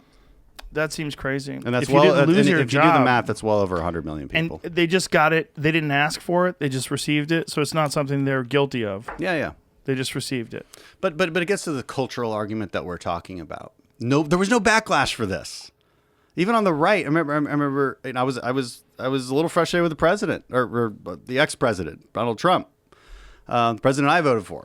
That he was pushing for those $2,000 cash payments. I said, but don't you think that he was doing that politically? And I didn't vote for him. But that's the point. But don't you think that's the point? That's exactly the point. There's an incentive now to pay people off with their own money, and it's not good. Yeah, but it wasn't. Don't you think that he was in a desperation situation where he just wanted to get reelected? I mean, he's coming through this. This was in December. He'd already lost. Oh, so in December after he lost, he still, but he didn't think he lost. He thought he was still a different conversation. I don't know if you want to get into it. It's a good conversation. He thought he was going to somehow or another get reinstated. I don't know if he ever truly believed that, but he was pushing for it. But yeah, it just on the victimhood side, this is the demise of the republic. When people are comfortable with being bought off with their own tax dollars and being comfortable, and more than that, comfortable with being told that they're victimized and that some other group is responsible for that victimization. Right. So it's not just that they're in a bad situation. They're in a bad situation because someone did it to you. And maybe it's the 1%. Maybe it's those mean corporate giants. And now those corporate giants are trying to get all woke and get on the Democrats' good side, like they always do. Yeah. Because they want to maintain their little piece of the pie. That's where it gets tricky, right? Where they manipulate the narrative and they realize where people's heads are at, so they try to jump on board. Yeah. Yeah. Do you want to go into that, into Yeah. the Georgia and everything? Georgia's a weird situation, right? Because I don't understand why people are so upset and why somehow or another it seems to be that the narrative is that this is a racist decision. Like they're trying to get control. people to explain what's happening. Like they're trying to get people to, you have to have ID to vote with a mail-in ballot. Is that what the... Yeah, so you have to provide now your driver's license number on your mail-in ballot. Is there anything valid about the idea that in somehow or another that this is racist towards black people? No, it's absurd. But is there an argument where they're saying it, maybe they don't understand how it's written out and they're being manipulated? Like what is the reason why so many people, like it was a part of SNL, right? Wasn't like in the monologue or one of their sketches this weekend? What is it about it? Like MLB, the Major League Baseball, they're pulling their All-Star game from Georgia because of this. Why are they doing that? Yeah. I mean, I would say this. You find me a group of people that doesn't have IDs. You find me them. Find me them. And the first thing we should do is get them IDs. Right. But first find me them. And you go into any black neighborhood and you interview people and you ask them this extremely insulting question. Why can't you get an ID? And they're going to be like, I have an ID. What are you talking about? I have an ID. You have a driver's license. You have a social security card. Why do you think I'm so stupid that I can't figure out what is the an ID that you have to have? You have to have a photo ID? Just a government issued ID. A regular ID. Just a typical ID. So can it be a social security card? Can it be a driver's license? Can it driver's be license? anything? In this particular case, we're talking about a driver's license number. And if you lose your driver's license, you can still get a photo ID, right? Yeah, you would still get it. Yeah, I mean, I don't know the details of the Georgia law. But this gets back to the basic notion. Democrats think all voter ID laws are racist. But let me ask you this: why is that? Why do they think that's racist to have an ID? They have it in their heads, and look. But what's their argument? I wish I could tell you. I don't actually. I've never heard a good argument except to say that on the average, minorities have less access to IDs. But what about poor people that are white, like poor people that live in like West Virginia, the coal mining towns? They don't care about them, first of all, and second of all, they also have Who's IDs. they? But what's the Democrats? The Democrat people who are saying these. But things. is that just because they're trying to like push this narrative to maintain power, or to try to push people into this position where they believe what they're saying? If you're asking me, yes. Yes. That's what I think, and I'm not trying to build a straw man. What's the argument against it?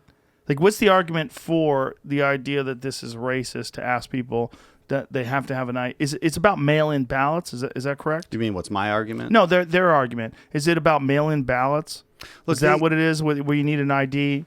Yeah. You need a valid ID to mail in a ballot? Is that what it is? In the new Georgia law is that. Yes. That's what it is. So, because previously it's signature verification. I'm not a fan of signature verification. Because you could forge someone's signature. When I was a kid, I used to forge Ace Frehley's signature. You could try and how are you assessing this? Right. I mean, this is difficult. So you're assessing a signature that somebody put on like the pad at the DMV like 10 years ago. And you would have to have a signature expert in order to do it correctly. Goes both ways too. Yeah, I mean, how are you doing this? I don't like the way this is done in any state. When you're dealing with millions of ballots, like who's looking at those signatures? Let me give you a stat real quick. Or in the 2020 Democrat primaries, so the presidential elections in 2020 for the Democrats, about over 500,000 ballots were thrown out. Mail-in ballots thrown out. So why are they thrown out? Why were they thrown out? There's only two reasons. Well, because of signature mismatches and maybe other clerical errors. But here's the thing. When a signature is mismatched, there's only one of two possible reasons. Attempted fraud, and the election official did the right thing. Or the second possible reason, the election official did the wrong thing and threw out a valid ballot. Shouldn't it be like fingerprints or something like that? It seems like signatures. If you look at my signature from like a year ago and today, that's exactly the lazier. point. So you're either have it. It's either easy to attempt fraud, or you're throwing out valid ballots. Either way, I don't know. 500,000. It's over that, but yeah, and just the 2020 is it election. subjective? Like, is it? Do people challenge Depends on the this? state. Do people say like, "Hey, man, that's my fucking signature"? Yes. Yeah, so you can cure ballots. But how do you know? Like, what if you vote and they say your signature's no good? Yeah, well, then you can cure it. Then you can go through a process. But how do you find out? Depends on the state. This is exactly why you shouldn't have an overuse of mail-in ballots, because it's so complicated. So mail-in ballots were not established, but they were reinforced because of COVID, right? Mm-hmm. And the left wanted this, the right didn't. Why is that? Because of what I just explained. But what is the disparity between the left and the right when it comes to mail-in ballots? I'm having trouble giving you their argument because I don't understand it. This is oftentimes I get where they're trying to go, and I can present their argument. They were fairly more well. risk averse. The idea is that people on the left are more risk averse, so they don't want to do it in person. Yeah. Well, there's that, but I think that was more of an excuse, right? You think so? Yeah, because they're going to grocery stores. No. every day. I know a lot of people that were terrified of being trapped in lines. I know. I have friends on the left that didn't want to vote in person because I'm telling you, I know. Did they go to a grocery store? Yeah, but it's a different thing. You're not stuck in a line. No, you are stuck in a line. No, you're not. You're not. You're interacting with more people at a grocery store. Yeah, but no, you're not. But grocery stores give you this big 6-foot gap they do in voting lines too. Yeah, but do they? Absolutely. I've passed by a voting line. I saw these motherfuckers sandwiched in next to each other. No. There was people waiting to get outside of the post office to drop mail-in voters that were sandwiched next to each other. I never experienced that. Where did you vote? It's possible, did you vote in Texas though, right? this time? Yes. Okay. I mailed it in. I voted for California, but through Texas. Okay, but you Sort didn't vote of in a Texas. Then. halfway protest vote, but I did. I was in Texas. But you weren't at a voting mail-in. But you weren't at a I went polling post station. office. But you didn't go to a voting station. But the day of the vote, You went to a post office. yes, there was a fucking that's line of different. people trying to do that. That's a totally different discussion. Okay. I mean, I understand what you're saying. if you went in and if you went and voted in person, this is what it would have looked like.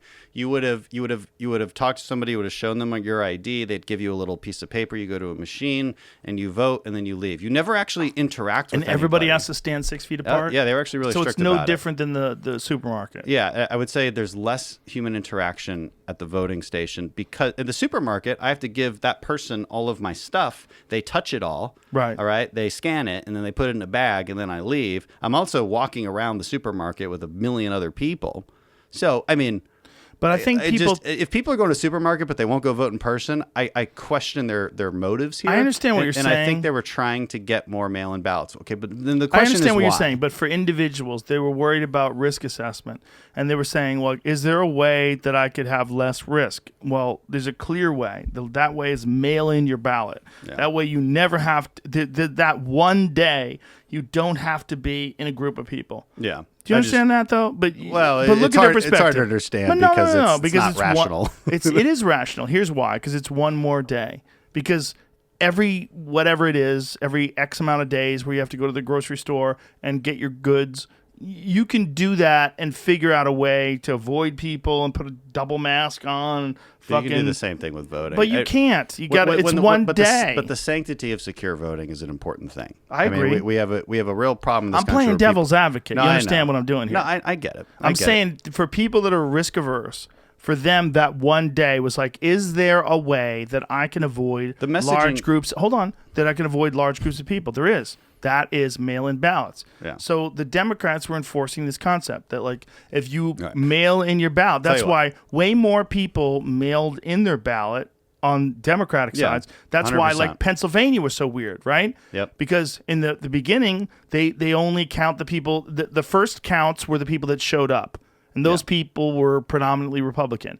But then, as time went on, they started counting in the mail-in ballots, Yep. which were predominantly Democrat. I mean, Kyle That's true. Kulinski called this out. We had a podcast we did election night with Tim Dillon and Kyle Kulinski, and Kyle explained exactly how it was going to go down.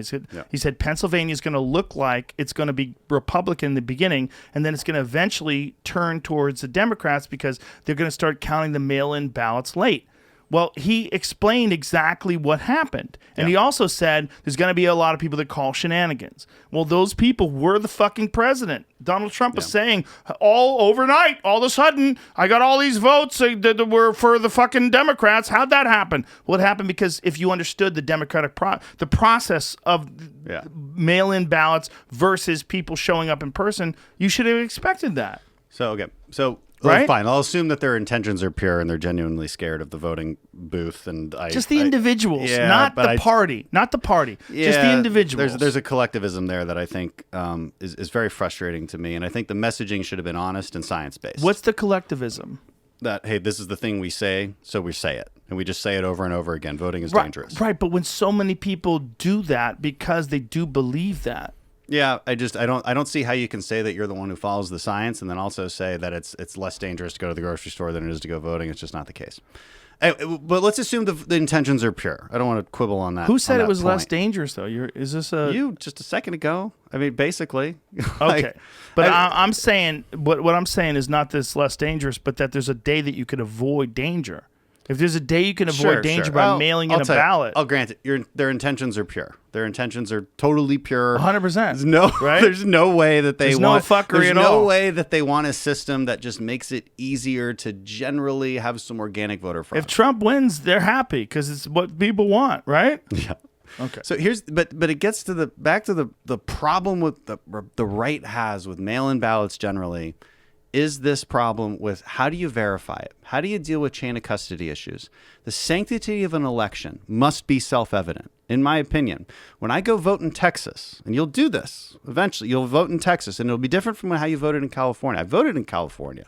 So I know when I go to California, I just tell them my name. I don't show them an ID. Now, I could tell them any name. All right? That makes me feel uncomfortable. Wait a minute. What are you saying? In California, do you show them an ID when you go vote? Or do you just always vote by mail because you're Joe Rogan and you don't want to actually I don't show up remember. there? No, I'm being honest. Okay, well, you don't have to. You have to be on the voter rolls, okay, in the proper area. But you could say any name. This makes people uncomfortable because it's You could say unclear to- any name if you're on the voter roll. You don't have to show an Like ID. if I just show up and say I'm Dan Crenshaw, and they go, "Oh, Dan Crenshaw hasn't voted." They might catch it. They might not. They don't have to show. You don't have to show your ID. Okay, in Really? Texas you do. Really? In Texas you do. And look, this is why we care about voter ID. I don't know why it doesn't make sense to people. Well, I think it should be biometrics. I mean, if possibility. my perspective is, why is it okay that I bank online, but I can't vote online? If I use Apple ID, Face ID, and I look at my phone, I can get into my phone, I can check my email, I can do all the different things that I do with my phone. And supposedly it's secure because it recognizes my face. Or if you have an Android phone, you can use your thumbprint. Why can't we do that to vote? If your thumbprint is a unique signature of the individual, Yeah. right? We agree that, right? We agree that Apple ID, like they allow me to go to a store and buy hundreds of dollars worth of food with my face. Look at my face. I put it next to the thing, bloop, and it I'd say how come you can't vote? I'd say a couple things about that. You know, online banking, mostly secure, but banks still segregate about hundreds and hundreds of millions of dollars a year for banking fraud. Right? That they budget it in, so they know it happens. Wait a minute. Hundreds and hundreds of millions of There's fraud in banking. with banking, all right? the banks. Right. There's ways to get around systems electronically for really smart people. It does happen. And so the thing is how much are we willing to accept for voting? Now, I would argue that we should not accept anything. I mean, Marionette Miller Meeks in Iowa won by 6 votes. I won by 155 votes in my first primary. 155. Or 6. So we're 6 like votes. forget about the sort of conspiracy theories of hundreds of thousands of votes being changed overnight. Like, forget about that. Let's talk about 6 votes. Did you feel And like you know how easy it would be to do 6 votes? Because how many states did you hear about where your mail-in ballot is coming to your home and it has somebody else's name on it? Maybe because they used to live there. Maybe it's your dead relative. How easy would it be to just send it back in? Boom, 6 votes. That's as 6 long votes as- in one right, household. especially if you're dealing with millions of votes, like how many of those are getting verified? This is the point that we're making. And this is also why I say, look, just show up and vote. Let's Yeah. show up and vote, have an ID. Why is this so hard? And if you're disabled, if you're truly disabled, you can't make it to a voting station, let's have a system for you to vote by mail. This is basically what we have in Texas. I think we need to stiffen it up a little bit, which we're doing. But this is basically what we have. When I go vote in Texas, I can't figure out how I would cheat. I can figure out how I would cheat in California. I can imagine it right away. But I can't imagine how I would do it in Texas because I have to show them my ID. They look at it. Right. They give me a little piece of it's on an electronic voting machine. Okay, there's no paper either. Maybe you should have paper backup. Okay, that's a reasonable thing to say.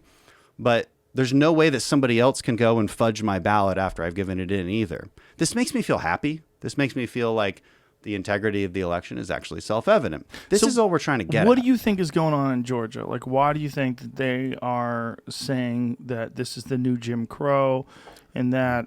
Because it's a swing state. That's why. Is that what it is? Because Georgia voting laws, their new voting laws are still far less strict than, say, like New York and Delaware. Everybody's Right. been having a field day with this, just comparing liberal states to Georgia now. I have seen that it is fascinating that, like, New Jersey is right. far more complicated Right. than And why aren't they Georgia. Jim Crow laws? They're not. Because they're not swing states. Right. Because the So that's Democrats really are what it is? complete opportunists, and these woke corporations have completely fallen in bed with them. So we were talking about Major League Baseball, that they pulled their All-Star game out of Georgia. Like, do you think that this is just entirely because of optics?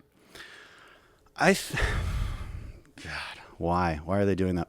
I think, Well, of course they didn't read the legislation, right? There's always this belief that whatever Republicans do with election law, that it must be Jim Crow. But isn't it also influence? Like, someone tells you, like, hey, this is racist. You don't want to be a part of something that's racist. Right. You're like, I well, don't. the president said it, right? Right. Because there was some rumors that players were going to ask for it, and then the president gets on ESPN and says they should definitely do it. And then what do? They definitely do it. But the problem is there's so much fucking information out there, and there's so much chatter. Like, the president said that, like, the female soccer players should be paid what the male soccer players are paid. And how would that work? Like, well, this doesn't make any sense.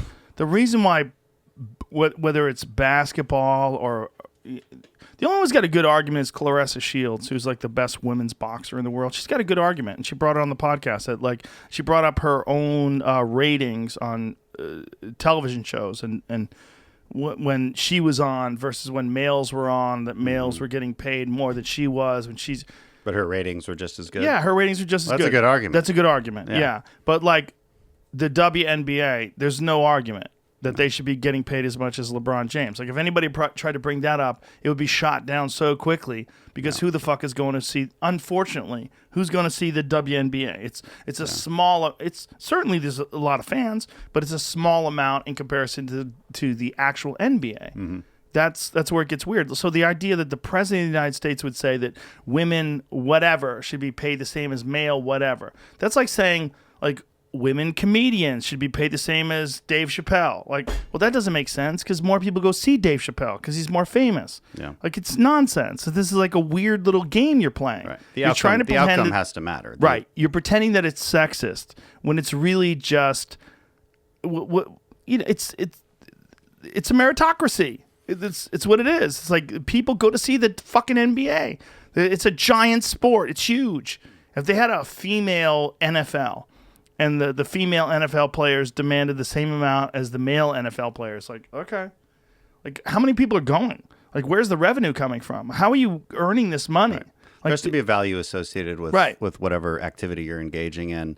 But in the case of the Georgia thing, I mean, the egregious part about it was just lying. It was just lying, straight up lying. I mean, the Washington Post gave Biden 4 Pinocchios on this. Talking the about, Washington Post did? Yeah, they fact checked the hell out of him for it because he's saying, "Oh, you can't get water if you're in line in Georgia. They're closing down voting over here." Well, what they did, it's just but here's lies. Right, but here's what's true: you can't give people water. If you're an You're not electioneer, allowed- I can't but- wear a Joe Biden shirt and give you water. But that's the case in Texas, by the way. You're not allowed to electioneer. But it's not just that. Within a certain distance of the poll, you're not allowed to give people gifts. Right. Correct. Right? So you can't give them anything. Right. You can't give go them talk to cookies. them. You can't give them coffee. You Right. can't give them water. This is the case in Right. most states. Right. How the fuck did those people that are trying to get into America get Biden shirts?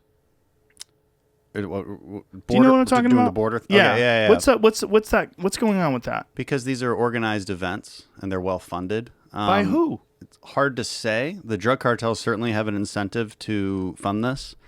Mexican drug cartels, because they make millions and millions of dollars a month on. So you're going to get charged about $300 per head to cross the southern border You get charged? by the drug cartels. That's they control that border, and so When you say charged, like, who's getting charged? The person that wants to come across? the person. So Any if you want to person. Man, come woman, and across, child. you give the cartel $300 and About, they get you across. more or less, yeah. And so they'll take you to the landing zone, they'll put you on a raft, and they say, okay, go turn yourself into Border Patrol. If you have kids with you. If you don't have kids with you, you're a single adult, you might have to pay more because now you need coyotes to actually like get you across and escape Border I like Patrol. how you said that like a Mexican. Yeah, Coyotes. yeah. See what I did there? Yeah, I like how you did that. Oh, I speak Spanish. I went to high school in Colombia. Did you really? Yeah. You went to high school in Colombia? Yeah. How much coke did you do? None. It's like, If you're in Colombia, I think you're supposed to do coke, right? I guess you're supposed to.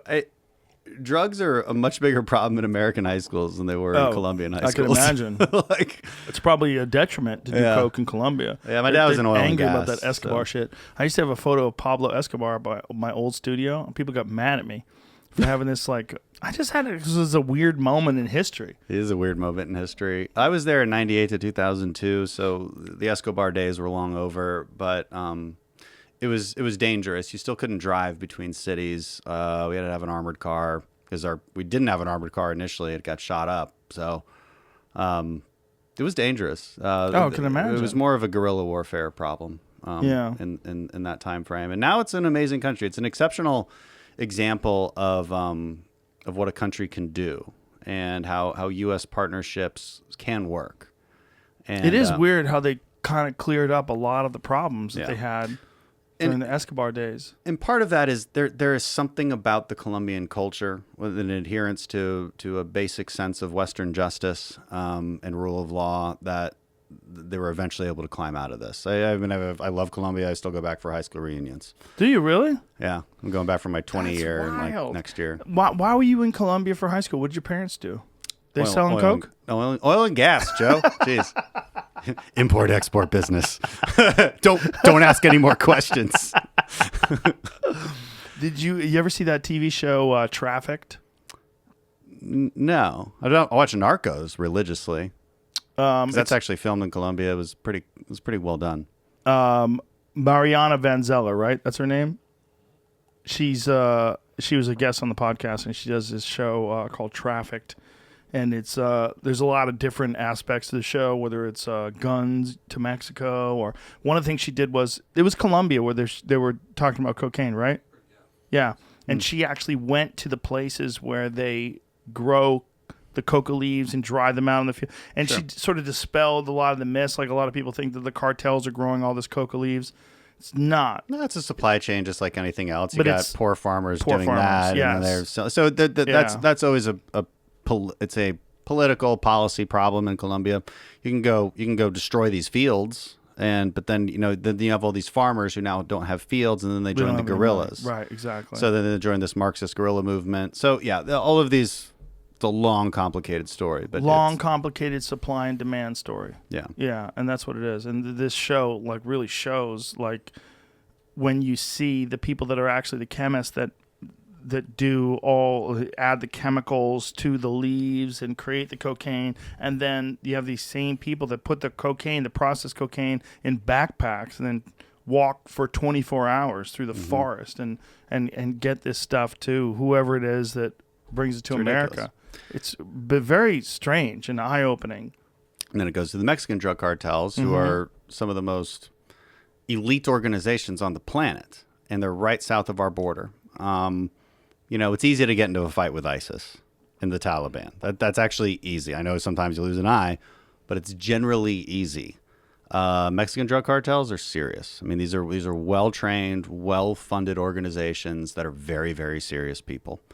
And the reason they charge money to go across the border, well, one, because they can, because they have power, but also it's risk-free.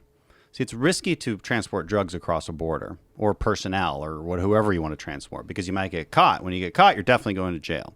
Single adults, our system works okay. We generally deport those back.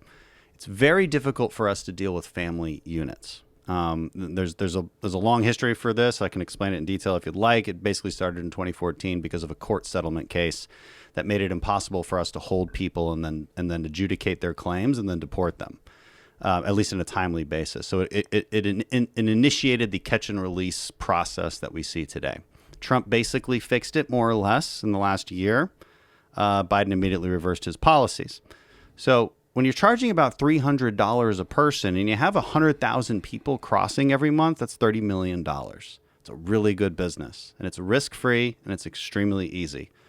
So to answer the initial question about how they got T-shirts, I mean, that's a good guess. A lot of people will be like, well, Soros organizations paid for it. Maybe. I actually don't know.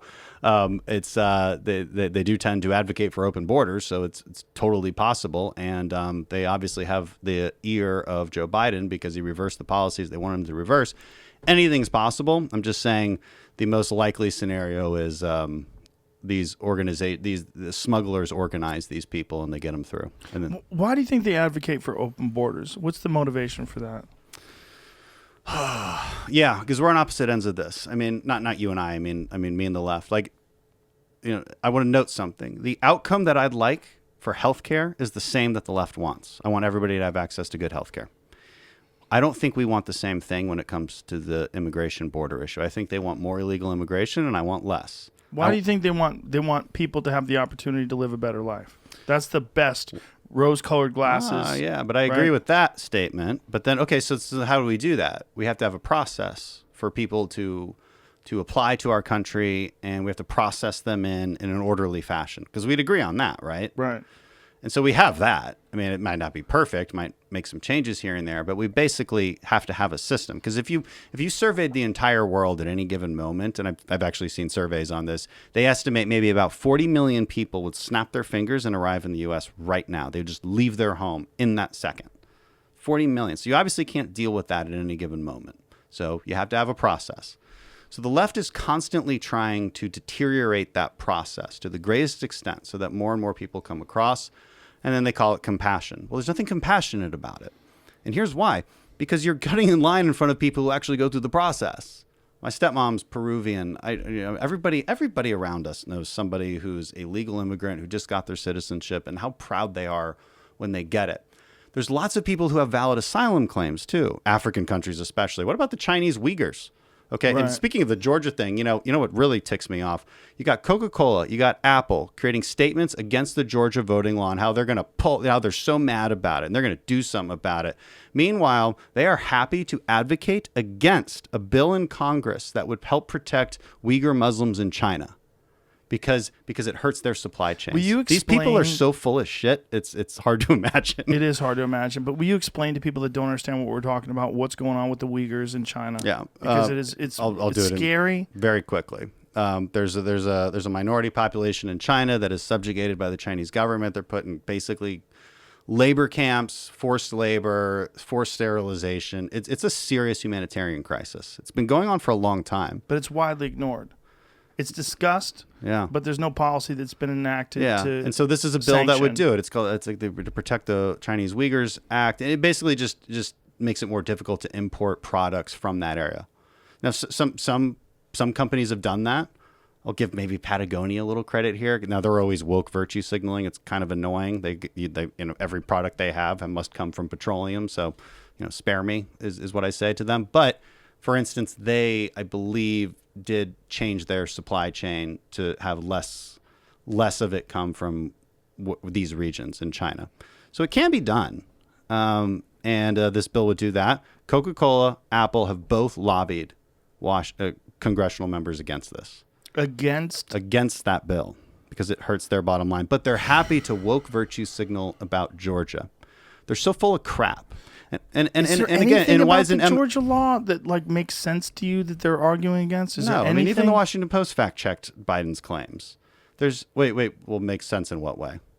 Like from the left side, giving them the benefit of the doubt. I can see why this would more likely impact lower income minority neighborhoods. They've said this all the time, and it gets back to this notion of can black people get voter ID? Can black people get IDs? Right.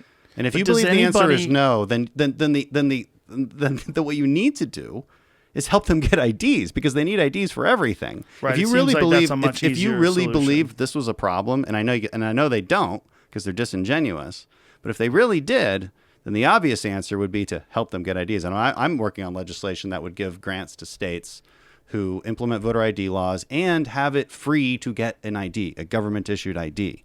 It needs to be free. It needs to be accessible because you need it for everything. I know this is an argument and this is something that's being currently debated, but is there anybody on the left that supports this, that is against this voter ID legislation that's gone through in Georgia, that is like a logical, intelligent person that argues against it? So somebody I generally respect, but still Yes. is mad about it. Yes. I can't think of it. You know, people. I don't know. To answer your question, I don't Because know. it seems like we're arguing from one position, right? Well, it's me. I'm just curious, and you understand it, and so I'm saying I'm reading this, and am I wrong? I'm reading this, and it's just about ID. It seems like you should be able to get ID, and we're not talking about like immediately, like you need it next week to vote for the president of the United States. We're talking about You should have it. some shit that's going down in 2024, right? That's what we're talking about. Yeah. We're talking about like you have now 3 years to get an ID in order to be able to vote for the next president. That seems like it should be locked. I'm sure there's they're votes in against- between now and then, Yeah, but yeah. that's the big one. Look, they're against voter ID laws. Period. Why? I don't understand why. Well, the stated reason that they give is because they call it voter suppression, and they say it's harder for minorities to get ID. Now, any logical thinking person immediately refutes that. 4 out of 5 Americans believe voter ID is a good idea. Has there any debates been done on this? It seems like I would like to see. I mean, not just seems Yeah. like I would like to see someone from the left who supports this idea that voter IDs Are bad. Are Well, they bad. so every member of Democrat Congress, I believe, voted for H.R. 1. H.R. 1 is their premier election reform bill from the left. They passed it out of the House last session, passed it out this session. Questionable whether it would get through the Senate. This is a lot to this bill, but one of them undermines voter ID laws in states. So they don't like voter ID. But why? I don't know. Their stated reason is that, right? It hurts minority voters.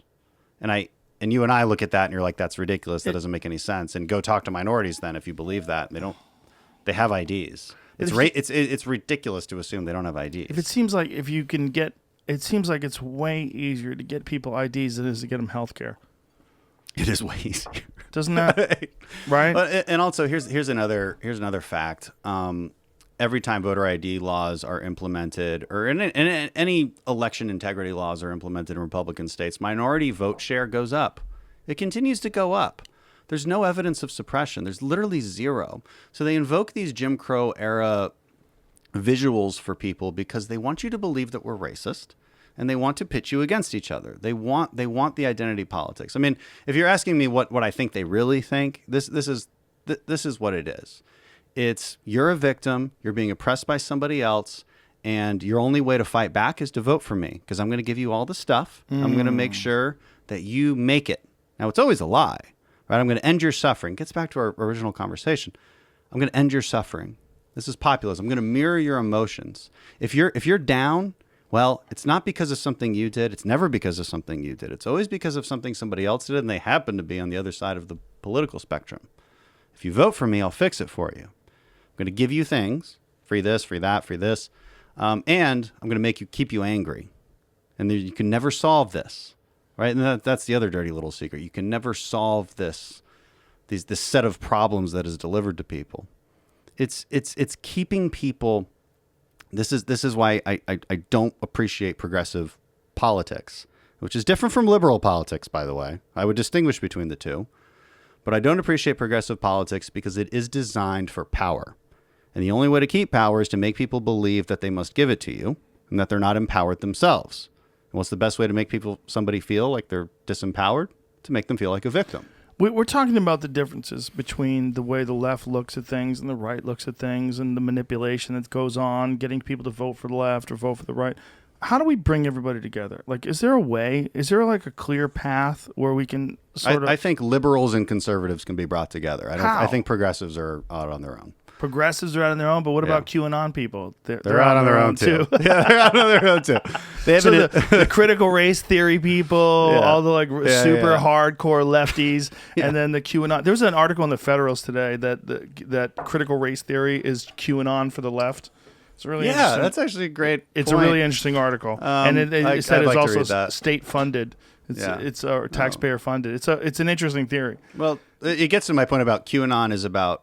What is it fundamentally about? It's about paranoia, right? Yes. Paranoia about a conspiracy. Remember I said this before. Yes. The right deals with paranoia. The left deals with power. Well, the left critical deals with race some paranoia as well. But critical race theory is fundamentally about power hierarchies. Mm-hmm. It's fundamentally what it's about. And about manipulation. Gaining that power. And manipulation, playing on people's guilt. Yeah. playing on the concept of you don't want to be classified as one of the most abhorrent things that someone could be classified as, a racist. So what's the best way to show that you're not? Well, become compliant and follow our guidelines and do what we... And then you have these grifters that cling on to that use this as, their platform in order to elevate their own social status and elevate their own profile. It gets real slippery. Oh, I tell that to my own side all the time. I'm like, you have to be careful of the grifters who make money off of your outrage. Yes. And what's the first thing they do? They tell you that I'm the traitor, that I'm the rhino. I'm like, I have to earn your vote, man. Yes. Like, I actually have to campaign to people. You know what's really fascinating? The grifters, the people that, like, in their adult life have completely shifted their perspective on things. Mm-hmm. And they realize, like, you know what? There's a lot more money on being left, or there's a lot more money in being right. And then they just completely side with one group. Like, you don't recognize any of the concepts that you thought were most important just 4 years ago. Yeah. Like, now you're 100% on this other side. Who are you talking about? I'm not talking about anybody in particular. I'm talking about this ideology. There's a thing that happens whether you're left or you're right, where you're looking to be a part of this group, and you can sort of sell the other side out in order to gain access to this other group. And people do it. Oh, yeah, like the Lincoln Project types. Yeah, that's a good example. Yes. So explain that to people. Explain the Lincoln Project, because I hate them. It's fascinating. So they started out as this, like, we're the ones who are, and like Bill Kristol's in this category as well. Bunch of other, like, supposed conservatives that were like, we're trying to maintain the integrity of the conservative movement, and we think Donald Trump is terrible, so we're going to start a pack against him. That's how it started, and it's like, okay, well, I can kind of see, fine, like, I disagree with you, but at least you're making some kind of rationale. But then they're going after, like, Susan Collins. They're going after the most moderate Republicans possible, and it becomes pretty clear that they have no intention of maintaining the integrity of conservatism even a little bit.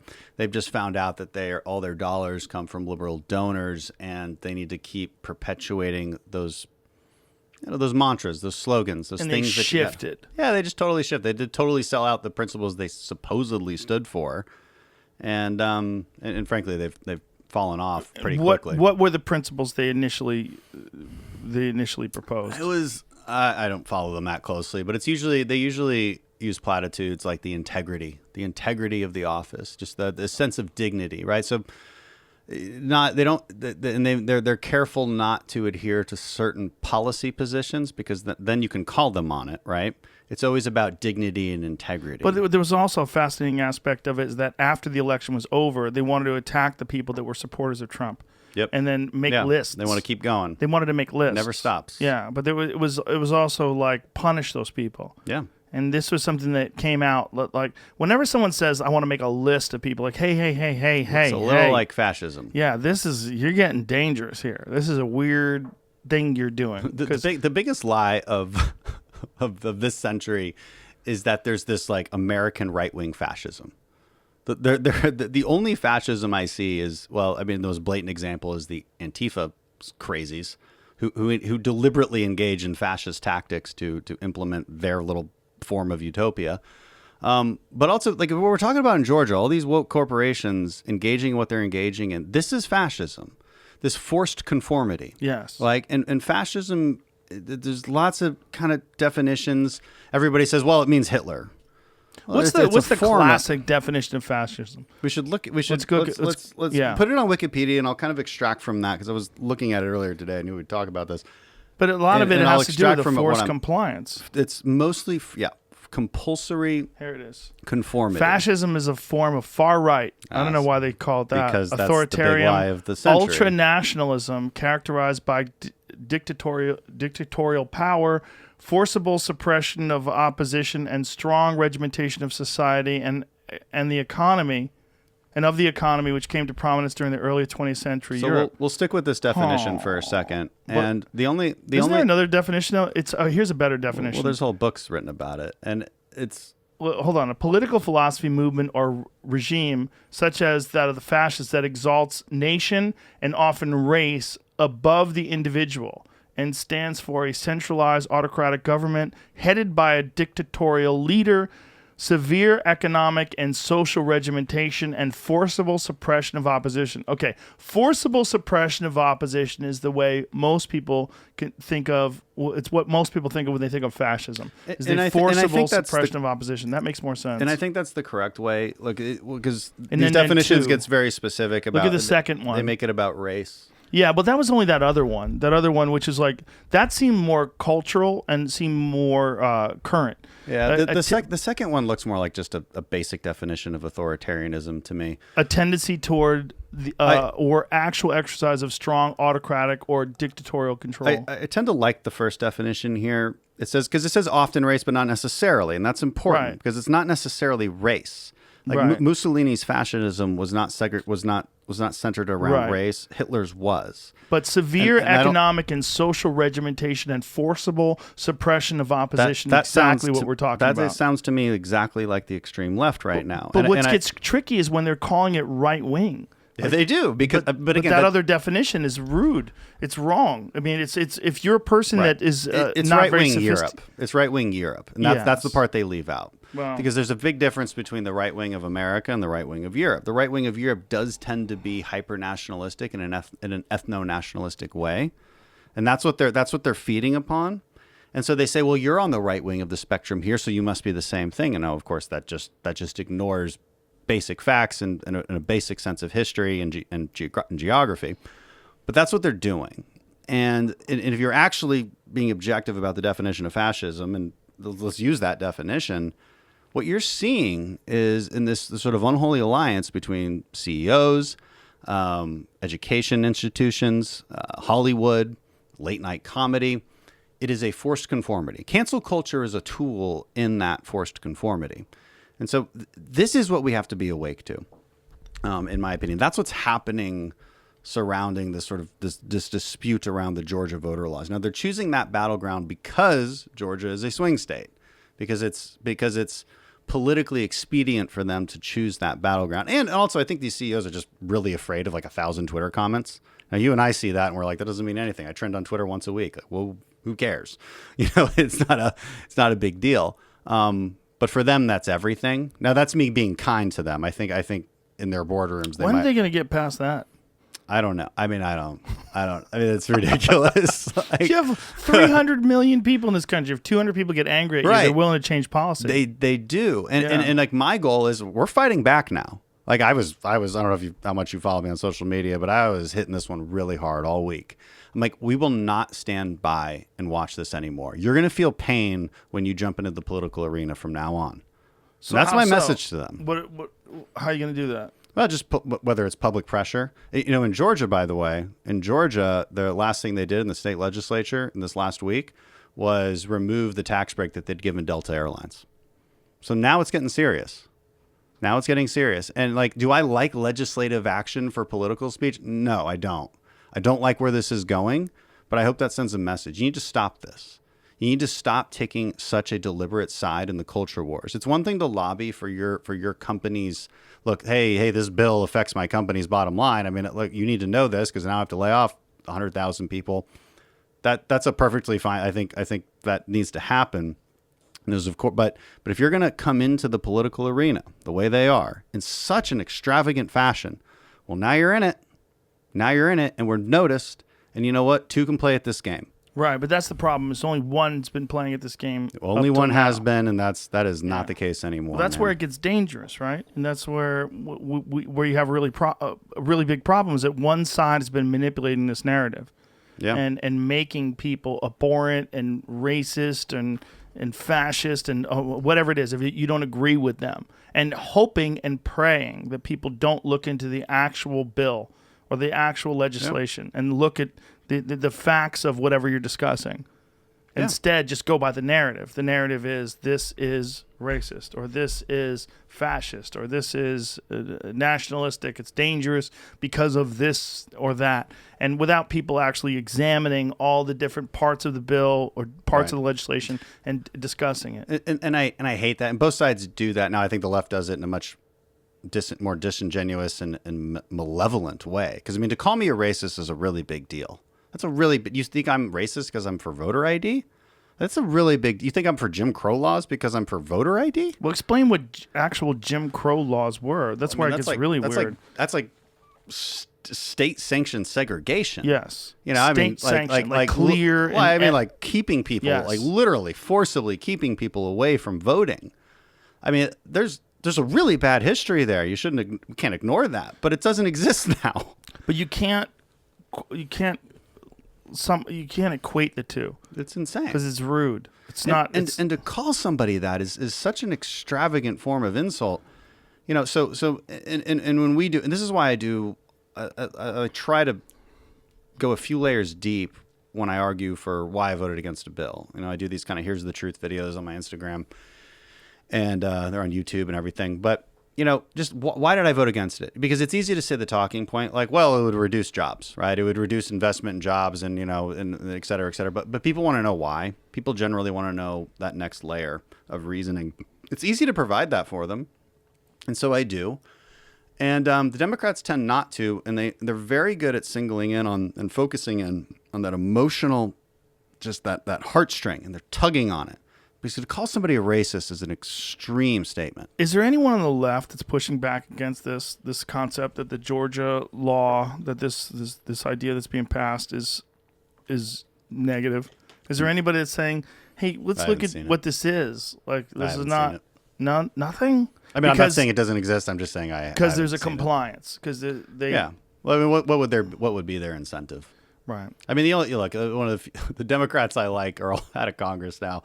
Not all of them. I still have friends Tulsi there. Gabbard. Tulsi. Yeah. The incentive would be to appeal to the center, to people that are rational, but they look at some of the things that was a problem with Donald Trump, is that he's so polarizing that people who maybe would lean right don't want to vote for him because he stands for a lot of things that they don't like.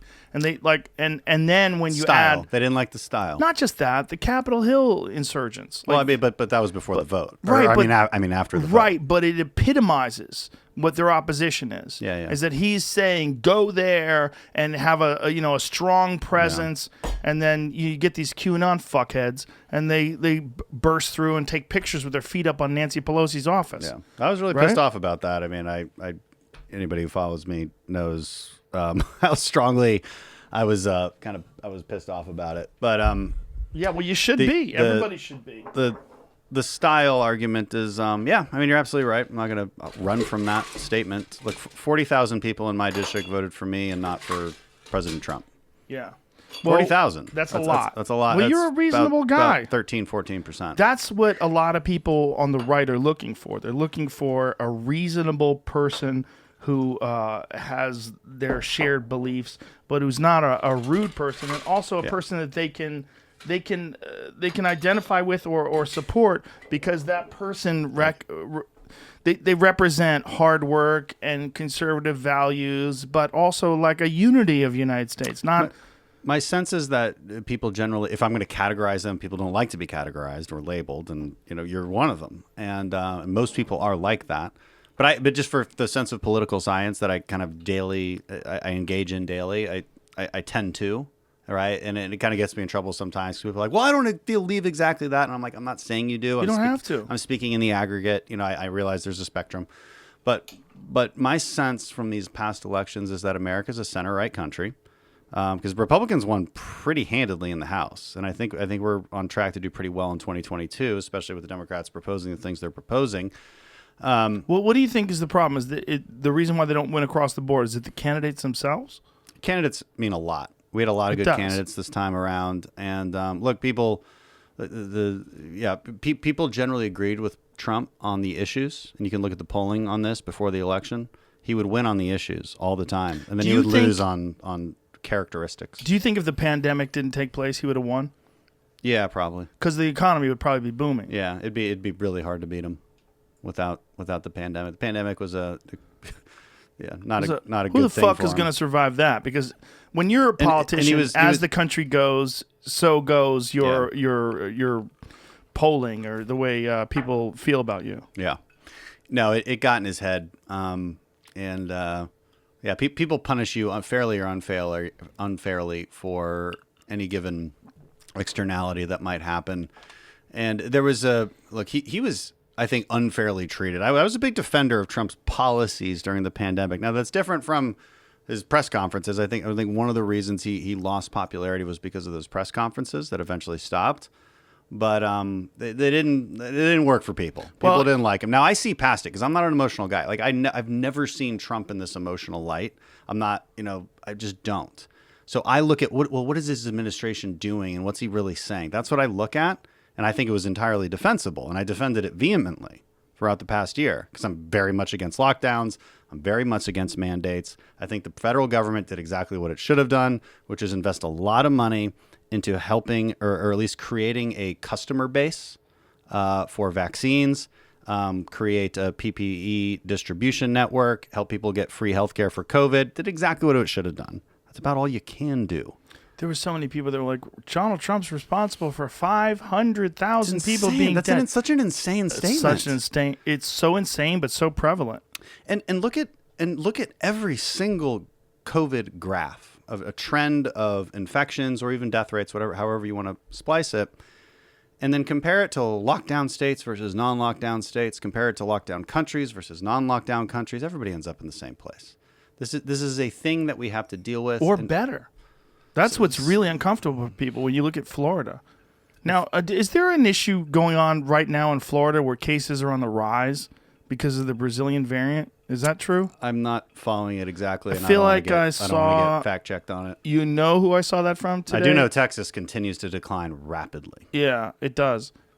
But we haven't got those Florida fucks coming over here giving us their cooties. Well, they're having too much fun. I mean, it's spring, it's Miami. Why would you leave? Listen, man, the difference between California and Texas from someone who's lived in both is so palpable, and there's the feeling of being here. California is... I'm going to defend Southern California a little bit. They're living off of fear porn. Yeah. You lived in L.A. I lived in San Diego. So. It's a little different because it's a military place. Big difference. Big difference. Huge difference. Yeah. No, I agree. It's a better place. It's a better place psychologically. I want to see Orange County and below just become its own state. It might be. It might be in the future. I'm going to defend... I've spent 10 years there. I've got... I love it, right? It's... Now, I think it's getting a little worse. I do follow it closely, but... Wasn't there a new crazy mayor of San Diego that's arresting people for going outside without a mask on or something? Yeah, they're being a little crazy. I might have made that up. But for the most part, for the most part, though, huge difference. Like, look at the housing situation in San Diego versus San Francisco. And I know because I bought a condo in San Diego in 2008, right? And I've never been able to raise rent on it. But in San Francisco, that would, of course, not be the case. You'd be doubling rent by this point. So why is that? Well, it's a basic supply-demand issue. They allow buildings to be built in downtown San Diego, whereas they don't in San Francisco. Is that really what it is? But isn't it supply and demand because of the tech community, and they have so much fucking money? Yeah, well, they have the not in my backyard community, which again is fair, I guess. I mean, if you don't want things built there and you advocate against it, but how can they say not in my backyard when they allow people to defecate on the streets? Hey, good question. I'm not defending San Francisco. That is literally like the lead place on the planet if you want to shit on the street. Right, that's the place to go. Like, I'm a big fan of shitting in public on the street. Well, San Francisco is your spot. Like, there's an app for it. It's weird too because, and you're seeing this in Austin a little bit also, which is this culture around being a vagrant. Because in San Francisco, and because we would have training trips there, so I know the area pretty well over the last decade or so, and those training trips forced me to walk around the city a lot, all parts of the city. And what I noticed was these are not necessarily people, not all, a lot of them are maybe have mental illness or drug addiction, but a lot of them are young, able-bodied people engaging in what looks to me like a vagabond culture. And I saw it when I was driving here to see you in Austin, where I'm like, oh, who are these young guys waving to people in tents under the underpass? That's really interesting. They look like they don't look like vagrants in the traditional sense. They don't look like people with mental illness. They don't look like people who have truly fallen on hard times. They look like they like living. This is weird. They're young, able-bodied people. So what is going on here? Well, people imitate their atmosphere. And if people are allowed to live in an environment where you don't have to figure out a way out of your problem, where you can just sort of slide into some sort of predetermined thing. And if the government allows it, then why wouldn't you? Well, if the city allows you to camp out. And the idea is like, listen, this is extenuating circumstances. It's a very unusual time. A lot of people out of work. A lot of businesses have shut down. A lot of people can't find any sort of reasonable way to make a living. We're going to allow you to camp out for a little while, and then we're going to sort this through. But this has been going on for 10 years. I don't know that. I've only been here for 7 months. No, not Austin. I mean in San Francisco. Right, but in Austin, Austin, my time in San Francisco was a long time in ago. my 7 months here, I've seen it grow. Yeah. Yeah. That's uncomfortable because I see San Francisco, and I've been to San Francisco, and I see L.A. I see Venice, which is fucking chaos. Yeah. If you go down the beach in Venice, you can't believe it. People crazy. that don't know what Los Angeles is really like today. Yeah, because I've been to Venice, but I don't remember it like we were describing. You got to go there now. You got to go to downtown LA now. It's madness, and you look at it. You're like, the only thing that comes into mind is I got to get out of here, and that's what a lot of businesses are doing, and that's what a lot of individuals are doing, and a lot of wealthy people. They're going like, you're not going to fix this anytime in my life. Like, there's too many people. There's tens of thousands of people in tents on the street.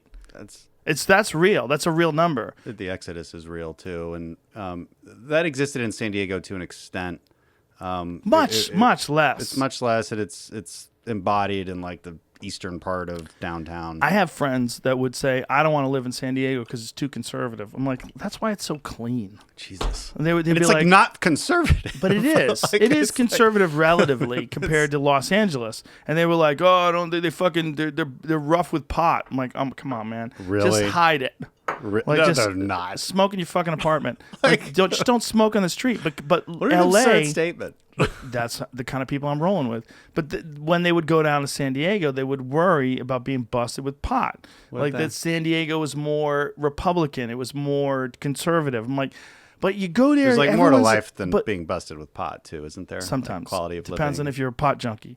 But it's I straddle both worlds in this way. Like, I'm a disciplined person, but I also like pot. Like, I like a lot of things that these lefties like, but I like a lot of things that these righties like. I like guns. I like hunting. There's a lot of things. I eat meat. Personal responsibility. Yeah, personal responsibility, discipline. It's a core tenet of my existence is discipline. Yeah. And I understand the struggle of being disciplined. I understand where these people are coming from, but I just think we have to find some fucking middle ground, and that's what concerns me about our culture right now, our country, our community, is that and I think a lot of this is accentuated by social media and these echo chambers that people engage in. It's like people are more and more inclined to dig their heels into the sand instead of to look at what the other side is saying and go, is there any validity to what they're saying? Is there any like I'm looking at this Georgia thing where everybody's opposing it, and I'm like, is there any validity to this? It's like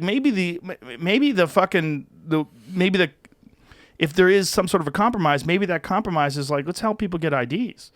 Like, let's instead of saying that this is all racist and terrible, like, how much time do we have until the next vote in Georgia?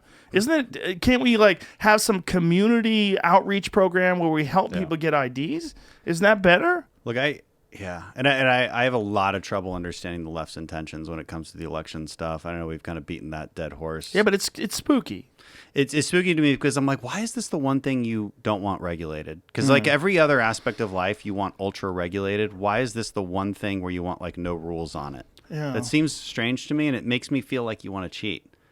Right? That's how it makes conservatives feel, and that's how you end up with the chaos that we've had. Well, I think the narrative is like on the left. It's already been established, and that narrative is you've got to make voting more accessible to people. Yeah. And whether that is not requiring identification, whether that's mail-in ballots, whatever it is, make voting more accessible to people. That's what they say, but like in practice, it's like who doesn't have access? Right. Like who? Right. Like nobody. Like What it's easy. percentage of people don't have driver's licenses? Like nobody. And if you don't, then that's a real problem. You have a DUI. And you need to get something that. Yeah. Or a government ID, because the question isn't necessarily a driver's license, but a government ID. Right. Because nobody says, hey, it's only can be a driver's license. Like, nobody says that. It's always government ID. So if that's the problem, then by all means, like, let's fix that.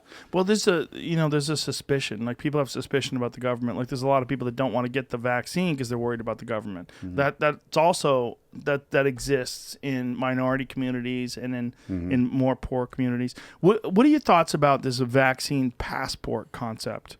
Because a lot of people find that deeply problematic, giving the government this ability to let people travel or not travel based on whether or not you've been vaccinated. The left cannot let go of COVID. They can't let go of it. They want it around. They want to keep spending money based on this sort of moral stance that we need to keep supporting communities because of COVID, and that we need to keep doing things and taking excessive action because of COVID. They Why do you cannot think let it that go. is?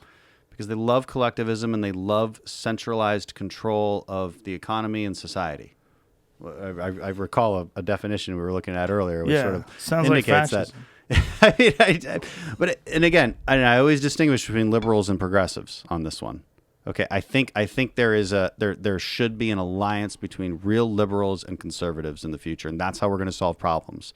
I talk to Brett Weinstein all the time. Weinstein. If you talk to him all the time, you know his fucking last name. Jesus. Well, that made me look Harvey bad. Weinstein. Brett Weinstein. All right. Anyway, I think. Anyway, he's like, I'm a hardcore liberal. He's like, I'm a radical liberal, and we just agree on so many things because he's a classical liberal. And if you're going to describe yourself as liberal, you mean in the classical sense in most cases. And you want nice things. You have the sense of compassion, and you want nice things for people. Maybe it's healthcare. Maybe it's to take care of people when they've fallen on hard times. These are good things. These are not bad things. These are not things that conservatives even disagree with. We generally have a different philosophy on how to find solutions for those problems. That's the center, I guess. If we're always like grasping for the center, which a lot of people are, and I always kind of question, like, what do you mean by that? Well, but maybe that's the right way to look at it. Liberals are good at having enough empathy and compassion to see what might need to be changed. Conservatives are good at finding the solutions for that change that maintains the good things that got us here in the first place. You can't burn down all the foundations of a society just because you're not at utopia yet. Remember, utopia is defined as, in Greek, as being nowhere. And you'll always burn things down to grasp for that. You can't get to that point. So I think that's the right alliance. I kind of forgot what the initial question was, though. Well, it's all. Well, you're talking about the difference between a classical liberal. Well, when you say classical liberal, I always think you're trying to like pretend you're liberal when you're really a conservative. Like, because there's a lot of people that use that term, classical liberal, and it's like, well, what do you believe? Like, it's like things get sneaky. I think there's a real problem with definitions. There's a real problem with like You got to focus on the definition. what Chris Rock was saying though about like gangs, like that you have like I'm a conservative and I believe you have these predetermined patterns of behavior that people subscribe to without any independent thinking, without any objective thinking. And it's a real problem with human beings. Like, I think ultimately what everybody wants is what's good for the community. What they want for themselves selfishly, but they also want for their friends and neighbors and loved ones and family members.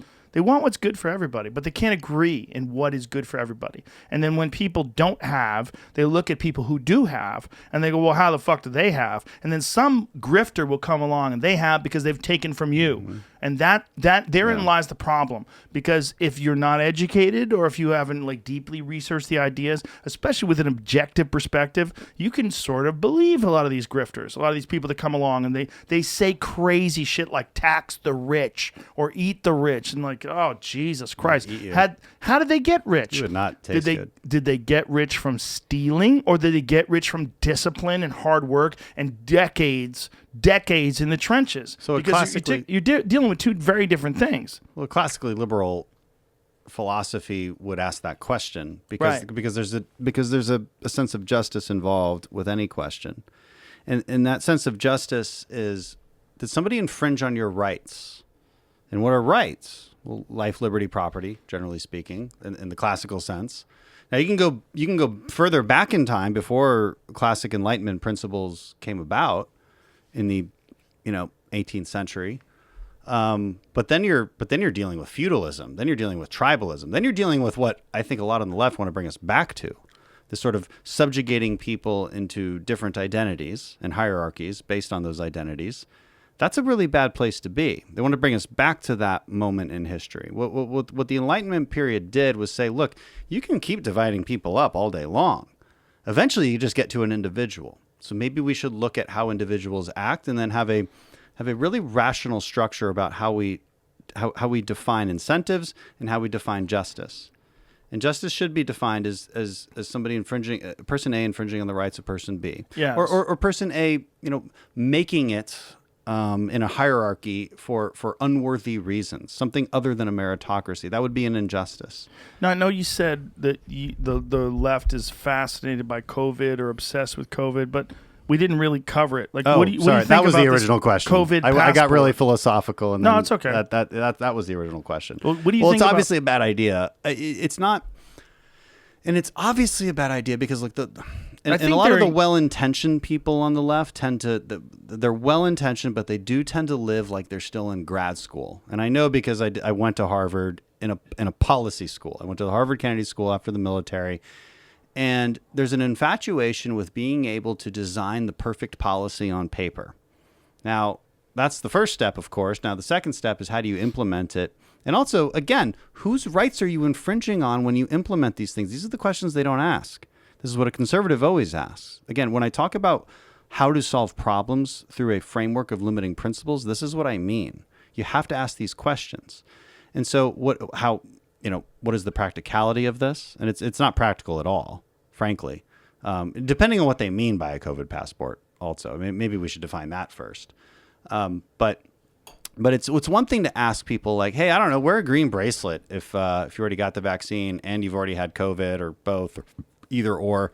But it's not that. It's like limiting your ability to travel. Which is an excessive infringement on your rights.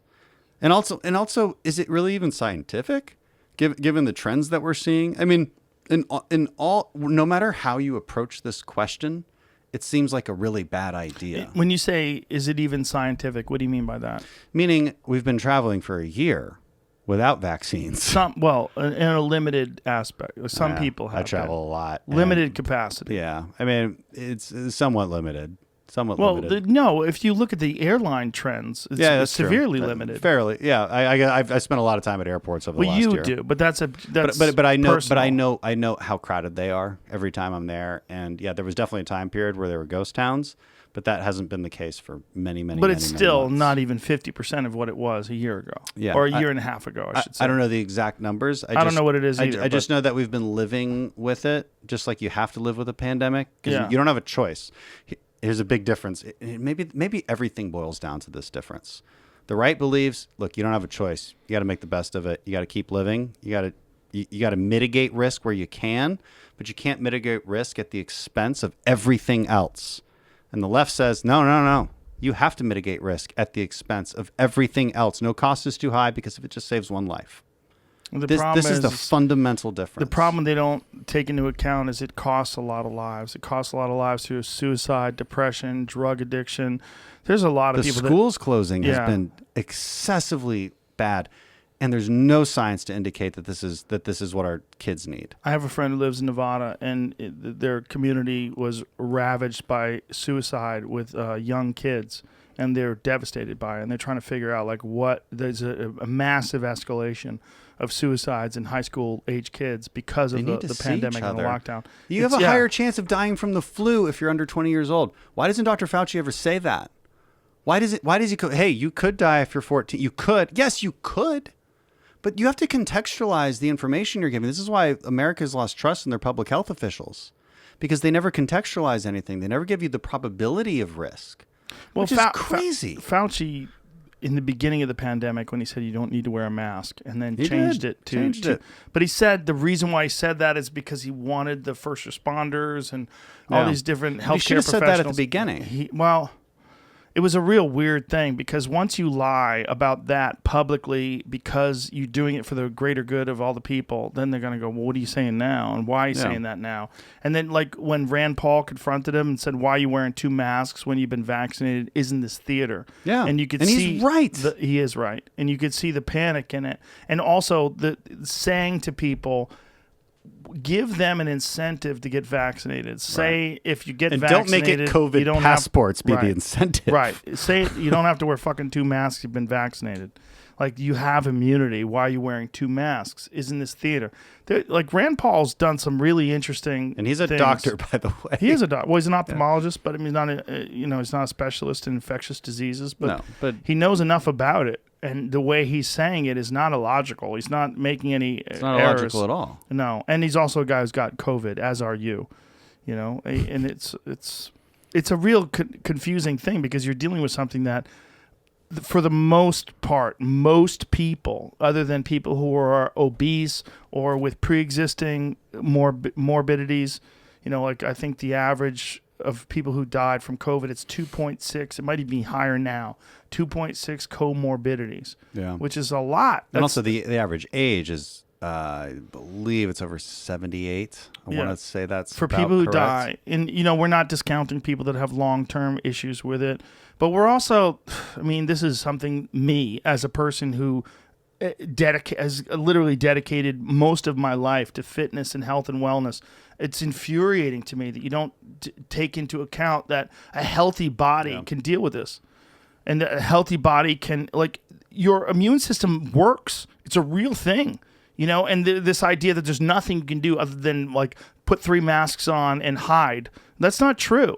Like, your immune system varies depending upon your rest, your vitamin intake, water intake, Vitamin exercise. D is a major part of this, and it was just never explained by our highest health officials. Nor was obesity. And 78% of the you people can't that are fix hospitalized. Well, you can't fix obesity in a month's time. You can in a year's time. Well, yeah. We're a year in. My friend Laura Bites, she went through this Beats. She gets mad and I say Bites. Oh, see, I you're not. fuck it up see, all I'm the not time. the only one who screws up the last name. Well, it's spelled wrong. Yeah, it's stop taking your. BEI. Yeah, you have no moral high ground It's anymore. Beats, Joe. but it should be.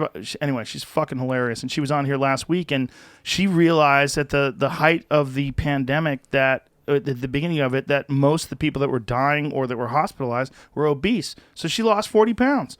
And she put herself through this, like, rigorous exercise routine, restricted her calories, and she feels so much better now. And I'm like, you should be a spokesperson. You should be the person expressing to people, like, personal responsibility. She lived most of her life. She's 36 years old. She lived most of her life like this. And now all of a sudden she realized, like, oh my God, I could die. Not to mention all the other health benefits associated with this. You know, COVID's still only the 3rd leading cause of death. The first is still heart disease, which is primarily, you know, often caused by Obesity. being obesity, Yeah. just being unhealthy. Yeah.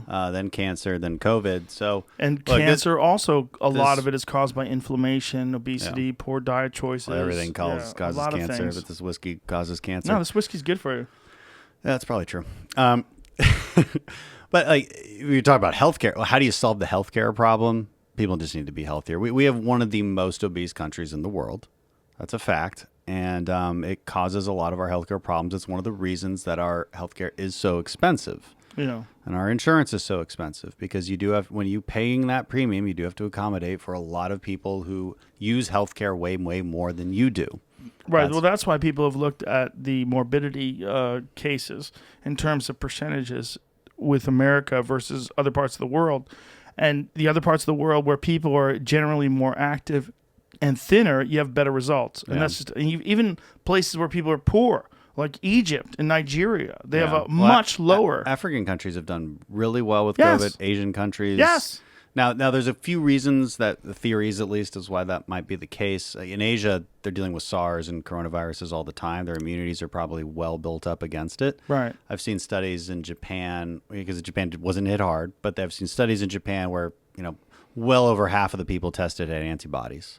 So they've clearly had it, but they never even noticed. Right. So, you know, it's just, and also they're not fat. Like that's a big part of it, man. It's a big part of it. When you're carrying around all that excess tissue, you're compromising your systems, all of your systems, your cardiovascular system, your immune system. Everything is compromised by this massive amount of excess body mass and inflammation.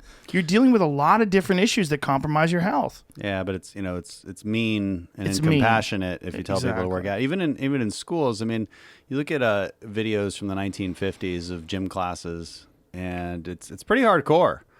You know, I remember gym class, and I don't know that it was hardcore, but at least we were active, and there wasn't a lot of excuses. There's a lot of meanness to it too. Like dodgeball was fucking mean. Oh, did you have a bad story about No. dodgeball? No, it's fine. Sounds like you do. Nope. No, Sounds like you were picked on. I was one of the mean people. You were one of the mean people. For me, give me a fucking ball and allow me to throw it full blast at people. I enjoyed the shit out of that. But I was also on the wrestling team, and it's. You were a bully. I wasn't a bully. I was Sounds definitely. like you were a if you bully. gave me an opportunity to be mean, I would be mean though. But the problem is you tell people that it's not their fault, and that doesn't empower them. What empowers people is tell them, here's a way where you can do better. Here's a way where you can improve your health. Here's a way where you can improve your fitness. Here's a way where you can improve the outcome. You know, I know so many people that they eat shit. They eat garbage food and they're fucking sloppy and they don't exercise, but they can't wait for the vaccine. You're like, my God, man, my God, you have an opportunity. You have an opportunity to do something. You've had a fucking full year where you're hiding and you still been eating Cheetos and getting fatter. You know, the average American, like there was a study done on people. I think it's 40% of the people have gained an average of 30 pounds. Yeah, I don't get that. I've heard that the COVID weight. Yeah. Right? It's like the freshman 15. That's not okay. There's well, no the excuse freshman for 15 makes more sense. You're drinking. Yeah, fair You enough. know, Yeah, that's true. You know, you're away. Your parents aren't around. You're eating I don't know, pizza. but you're like 18. Like, how do you gain anyway? Because you're fucking studying all day. That you? makes, I don't know. I barely went to college. It makes more sense to me than the COVID thing because there's a real physical consequence. No, it's BS. And if you pay attention to the news, everyone knew. They closed my gym, and my gym, you know, this is early days. Back when we were like all in it together. Right. Like back when it was a little bit novel. The first week. Yeah. First 2 weeks to slow the spread. Yeah, fuck you. Yeah, what happened then, man? And my gym rented us equipment. So you use it. And so you use it, you figure it out. What do you mean your gym rented you equipment? What do you I mean? could go take equipment from the gym because they were closed for a few weeks. So they were like, hey, if you want to like check out equipment. What This is kind in of Houston. equipment? Well, I got whatever you wanted. I mean, I got some kettlebells and no, I got two 65-pound dumbbells and I got a barbell with 45-pound bumper weights. And so that I could use, then I would just run, I live in an apartment in Houston. So I would just I would go up the parking garage with Stairs. I would just do shit. I don't know. I would just be creative and, Right. and just work out with it. And I was in pretty good shape, frankly. Probably maybe better shape because it was like, that was when you were really locked down. I mean, that was like everything's on Zoom. Like I really wasn't doing anything. That didn't last all that long, but In Texas, it didn't last all that long. Didn't last all that long In in LA, Texas. it's basically exactly the same as it was a year ago. it can't be that bad. It's still. not much different. It's 25% restaurant capacity as of a few weeks ago. They opened up restaurants. That's 25% Yeah. only? Isn't That's it? insane. I think that's true. What is the restaurant capacity of Los Beer Angeles? for inside dining, I think. I think inside dining is like 25%. It's so unacceptable. It's and, so I remember ridiculous. this heartbreaking video, and it was in Los Angeles, and it was this woman. That She had woman, yeah. finally she had like spent all this money. She'd created this outdoor dining area, and then they closed down outdoor dining either. Also, this is not science based. So this is what Hold is on, really but more infuriating. to that. Across the parking lot. Yeah, I know. I know. That was why she was so mad because some Hollywood studio was able to set up their picnic tables and film whatever the hell they were filming right there. Because that was her unions- breaking point. Because the unions had supported the politicians, and that's exactly what it is. And so right across the parking lot from her, she was watching her business deteriorate. Why? Right across the parking lot, there was massive amounts of people who were dining outside.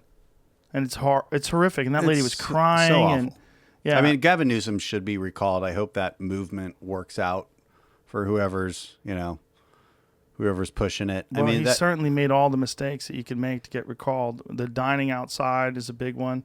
The fact, there's a lot. There's a lot. look, you compare COVID Not numbers dining from outside, California, dining inside, excuse me. literally anything. You compare COVID numbers from California and Texas, and California and Texas are always really good two states to compare because one is completely controlled by Republicans at the state level, and one is completely controlled by Democrats, maybe at every level. Okay, and they're both similar in size. We're both border states. We're both major states. Okay, and so comparison of policies is always a nice thing to see. That's why we're always talking about Texas and California. When you look at COVID trends, they're basically the same. Are they comparative in terms of like population density though? Yeah. Well, what do you Are mean by they? density? Well, Like we have Los major Angeles, cities, sure. but Los Angeles has like fucking 40 million people in it. No, it doesn't have doesn't. 40 million people. Well, they don't count the Mexicans. They don't count all the Be illegal honest, They people. have no idea how many are there. But I Well- mean, there's at least 20 million people in Los Angeles. Yeah. Can we agree to that? No, No? Isn't LA 20 million people? no. What is it? There's no way that's possible. That Okay, seems what's like the a lot. population of LA? That's pretty much Los Angeles 20 County. million? I mean, it's Oh, really county? high. It's Oh, What do let's you look mean it a up. county? It's all connected. There's no fucking getting away. Oh, it's a big sprawl. Anyway, Yeah, but listen to me. Texas Listen and to me. Listen to California me. are not that different. as There's far a as- big difference in terms of population density. If you million try to more. drive, Well, if you try to You're drive, saying density. if you try to drive, Manhattan has the highest density, If for you- instance. yeah, but nobody drives. If you try to drive from LA, if you try to leave LA, if you're in Santa Monica and you want to drive to Disneyland, Sure. it'll take you a year. It takes forever. It doesn't There's so take many a year. No, of course it doesn't take a year. I'm joking, but it takes hours and hours. How much do official you is love 10, Disneyland? But that's just official. That's a lie. Right, that's 2019. That's 2 years ago. But So now it's 20 million. it's more. I don't know, but my point, like in 10 million in LA, the Harris, city. in Harris, can you look up Harris County? So like Houston. How many is in Los Angeles County? That's the county I hit. 10 million? That's a joke. It says 4.7. 40 million in the state, Like, right? it's- Yeah, 40 it's, in the it's state. about 40 million. I think Texas is smaller, but look, I guess the point I'm trying to make is they're comparable, and so it's good to compare policies and just what's going on. And for COVID in particular, trends were basically the same. Los Angeles is not more; it's a sprawl, just like Houston's a sprawl. I think Los Angeles and Houston are very comparable places. We both have downtowns. They're both major sprawls. How many people Huge live in urban Houston? sprawls. Can we look it up? I would say it's like less. 5. Just under 5. In Houston, though, but Los Angeles. But what about Harris County? That's right. Oh, Yeah. see, you're doing No, what no, you don't yeah, like yeah. me doing. It's 4.7 But you in Harris said- I'm County. I'm But you attaching all said- these other but you people, and said- you're like, no, don't do that. But you're trying to do that to Houston, huh? I'm just saying they're Interesting. comparable. These are comparable urban sprawls. Houston's only 2.3. Yeah, they're comparable. Big difference, bro. Well, Houston's 8 the million fourth, fucking Houston's people. the fourth largest. I think it goes New York, Listen, L.A., Chicago. Think Houston. about how many people died in the Holocaust. It's less than the Jesus. difference between Houston and LA. It's a That's- lot of people. That's an interesting way to look at it. I'm just talking about numbers, bro. Just talking about numbers. Does L.A. win or something? Yeah, we win for sucking more.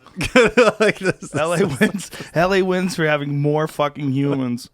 But the problem with LA is it's always been liberal. So it's like there's no competition. It's like everyone and the Hollywood business and the movie industry and the television industry, you are punished if you have any other ideology other than progressive and liberal. Oh yeah. You're punished. And by the way, Houston is very affects liberal. your bottom Houston line. is very blue. All It the is. major cities are very blue. Houston's very diverse. The difference is there's a balance in Houston between the state government being very red and the liberal city government. And so Dallas is like less blue, it's but pretty not blue. much. Pretty blue. Is it the same as Houston? Yeah. Pretty much. Yeah, Dallas. And Austin is completely blue. Austin's weird blue. Austin's How's like it California. Just like a different type. Again, I differentiate between practical liberals and progressives. I So think what I the think fuck there's a keeps difference. California or what keeps Texas red? Farmers, ranchers, and shit.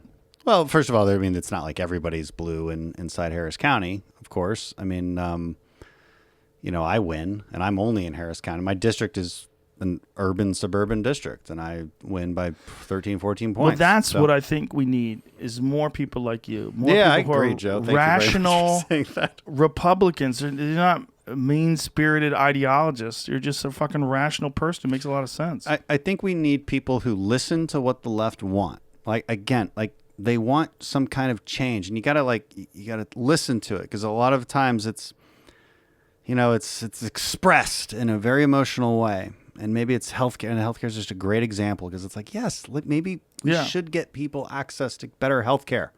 Why not? People who are falling on a hard time should be helped. But if they take advantage of the system, should they also be helped?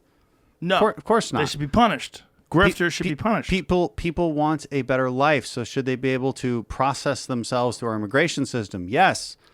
But should they be able to just claim that they have some kind of asylum and then cut in front of the line in front of everybody else who has waited years? No. And so, Right, but if you're dealing with like exceedingly poor people that are from another country that are trying to do better for their life to get across the country, it's very difficult to get asylum, right? Isn't it? Yes. If you're a However, poor family- here's the problem. So it should be difficult, yes, and only about 10% end up getting adjudicated for asylum. Only about 10%, because it means for you to claim to asylum, you have to prove that you've been persecuted politically for your or for your gender, for your religion, or something. Okay, there's an actual legal standard.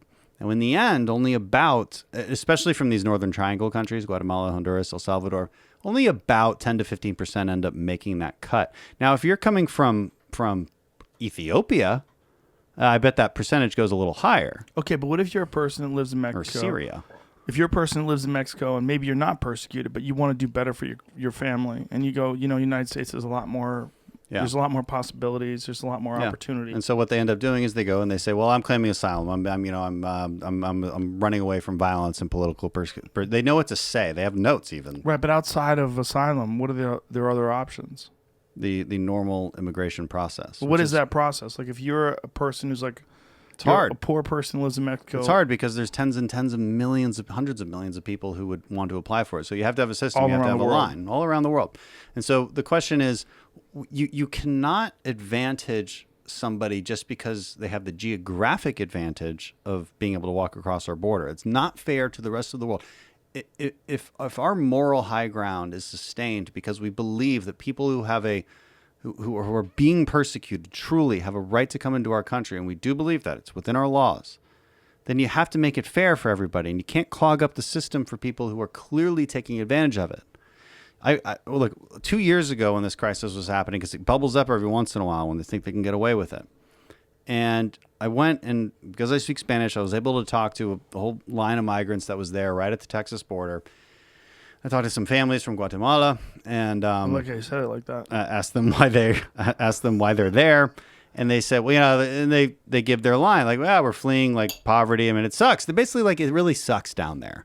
Right. And I believe them. They're obviously telling the truth. Then I get at the end of the line of this Cuban man, and there's no way that I do have training in telling if somebody's lying and being able to interrogate somebody. This guy was not lying. This guy was a trained engineer in Cuba, been jailed multiple times, managed to escape to the Central America, and eventually made it up this way, claiming asylum for that reason. That's a pretty good story. And it was pretty clear as he broke down in tears that he was probably telling the truth. It's pretty obvious that people who have talking points written down when they're turning themselves into Border Patrol about what to say, because the first step to this process is proving that you have some kind of claim to asylum. It's not adjudicated yet. You still have to go to a judge, but you have some kind of claim. Now, the way the Trump administration got a hold of this problem was to say, okay, fine, you have a claim. Great. Let's have a portion of you at least remain in Mexico City. A portion? Yeah. Part of your family? No. I mean, like it ends up being maybe 5 to 10% of people who are claiming asylum. We're gonna have some of you wait down there, and you'll get your hearing down there. We'll make agreements, asylum cooperation agreements with Northern Triangle countries like Guatemala and Honduras and El Salvador, and we'll say, look, you can actually apply down there. Or apply in a neighboring country. I'm confused. Why would you have a percentage of them stay in Mexico City? Like, because what's it's the a benefit of that? disincentive. Because now you're creating a disincentive. You're creating a disincentive because there's a good chance that at least a chance that when you cross that border, you're gonna be sent back immediately, and you can claim your asylum there. Once people got word of this, they were like, well, I don't really want to make the risk, and I don't want to pay the drug cartels that peso that I had to pay. I don't want to make the journey. How do you I'm not say gonna peso, but you say the other word so well? Peso is just pronounced peso. Isn't it peso? No. I'm not saying peso. I'm saying peso. What are you saying? That's a different word. What's the word? What does peso Just mean? peso. It's just like a head count thing. Like it's just a thing. It's Do just you what know they what that call means? it. It's just what they call it. Piece of mojado means wet floor, but Well, peso means floor, yes, but that's not. that's different. I know there's different. That's just what Border Patrol told me they call it. Oh, like it's like a okay. slang term. Yeah, I thought you were peso saying means peso wrong. No, peso is a monetary Right. currency. Peso is a floor, but peso in this case is a slang term. I understand. Yeah, Okay, so- slang term. Yeah, as I understand it. Okay. I mean, unless they told it to me wrong, but that's what they've called it. So, Right. So they disincentivized people by making it more difficult. So you think in doing that, they eliminated a lot of the fuckery. Yes, they did. And COVID restrictions also helped us basically, or push people back. So you think that most of the people that are progressive that look at this immigration issue and are more liberal and they're more open to this idea of open borders, the reason why they're doing it is because they're kind of compassionate, but they haven't looked at the actual statistics of what this means and what happens and why and what's the incentive. Is that what you believe? That would be a kind way. A kind way. It depends on the person. What's the unkind way? You want more illegal immigration because you want them to eventually become citizens and vote for you. Right. So I think at the higher ends of the Democratic patriarchy, that's what they want. Because look, every policy you propose to me increases illegal immigration. What's the worst case scenario if that happens? Like, let's say that more and more people embrace this idea of open borders and illegal immigration and allowing those people to vote. And then once they get in there, they're going to vote for the same people that allowed them to get into the country. What's the worst case scenario? I'm not sure what the worst case scenario is. I mean, pick every hyper progressive policy you don't like, and I suppose that would be the worst case scenario. But in some countries, that's not the case, right? Like Cuba, the people that emigrate from Cuba tend to be very conservative. Yeah. That's one of the weird things about Venezuelans, Miami, too. right? Miami is they're Venezuelans as well because they're dealing with the social unrest there. Anybody right? who even links themselves to socialism, they're like against. So, again, I don't know. I just know I'm not hyper concerned with the political ramifications of it, because in the end, if they end up becoming citizens, fine, I'll just convince them to vote for me. Right. But the question is about justice. What is fair? What is moral? And do we give people a free pass because they had a geographical advantage to take advantage of our system, claim asylum when they had none, end up here? And because here's the problem, and I don't know that I really finished this thought, but what Trump did was basically disincentivize people coming across by saying, hey, adjudicate your claims down there. What Biden says is, hey, let's reinstitute catch and release. So 90% of the people coming across now in family units, by the way, that's an important statistic. I'm not going to get fact checked on this. Single adults still get sent back. There's still a lot of deportations happening. But if you're in a family unit, if you have children with you, that's your ticket. And that's because of a Flores settlement agreement that happened in 2014. It's a court case. And I won't get into that, but that's why it happens. So you get catch, you get released, and they say, hey, come back for your court date. Now, who really shows up for their court date? Not many. The left claims a lot do. They're lying. They're relying on certain studies that took place only in New York City, very specific population. A much better indication of this would be a pilot study in 2019, I believe, that DHS did, that showed that out of about 7,000, I think it was 7,000 or 9,000 migrant families, 90% didn't show back up for their court cases, because why would they? Right. What incentive do you have to show back up? Even if you show back up for that first one, why are you going to show up for the second, the third? And definitely not going to adhere to your deportation order. When we do a deportation order in America, we don't lock them up and put them on a plane. That's not what we do. We say, hey, take 30 days, please leave. What do they do if they contain someone, they find out they're COVID positive? Well, not what they do with an American. This is infuriating to a lot of people, because if you're an American and you go overseas, you still need a negative test to come back into the United States. Guess what? You absolutely do not need that to be an illegal immigrant. You can just cross what the border. happens? What happens if you cross the border? Do they test people? No, they're not. The Border Patrol is not testing people. When people are getting tested, and you're hearing about these numbers, dozens and dozens of people tested positive. Right. That's because NGOs are probably testing them. So it's not government. What's an NGO? Like a non-government organization, like a church or some other immigrant activist organization that's helping these people. They're generally the ones testing them. So a charity organization. Yeah. Some organization so like that. It's not necessarily a government organization. What do they do when they test someone positive? Like, what if someone makes it across the border illegally, they get detained, and they turned out to be positive for COVID? Well, they're already past that point. What do they do with them? They don't turn them back. So they allow them to infect everyone else in the containment facility? Yep. Well, Border Patrol in our processing facilities, they don't have the capacity to test everybody there, as I understand it. Currently. Yeah. So it's highly likely that what you're saying is absolutely happening. And then if we do end up testing a huge group of people later on, that's generally what happens. And you see that a lot of them are test positive. Did you see the video that Ted Cruz posted where he was at the border and this woman was telling him not to film things? And you look, these people were just sandwiched in there like sardines. Yep. What did you think about that? I think I think it's proof that the Biden administration is now dealing with, which is when you have an incentive for thousands and thousands of people to cross the border every day, it's really difficult to deal with. But isn't it also that they were politicizing this idea that Trump was detaining people and separating families and then putting people in these cages? But Biden's doing the same thing. He's doing the exact same thing. But the issue is it's hard, right? Yeah, that's the issue. And that's what conservatives are trying to explain to people. Instead of making it a partisan issue. Right. Because, I don't like repeating the same slogans that the left was repeating 2 years ago. Kids in cages. No. Hey, guys, here's the lesson to be learned here.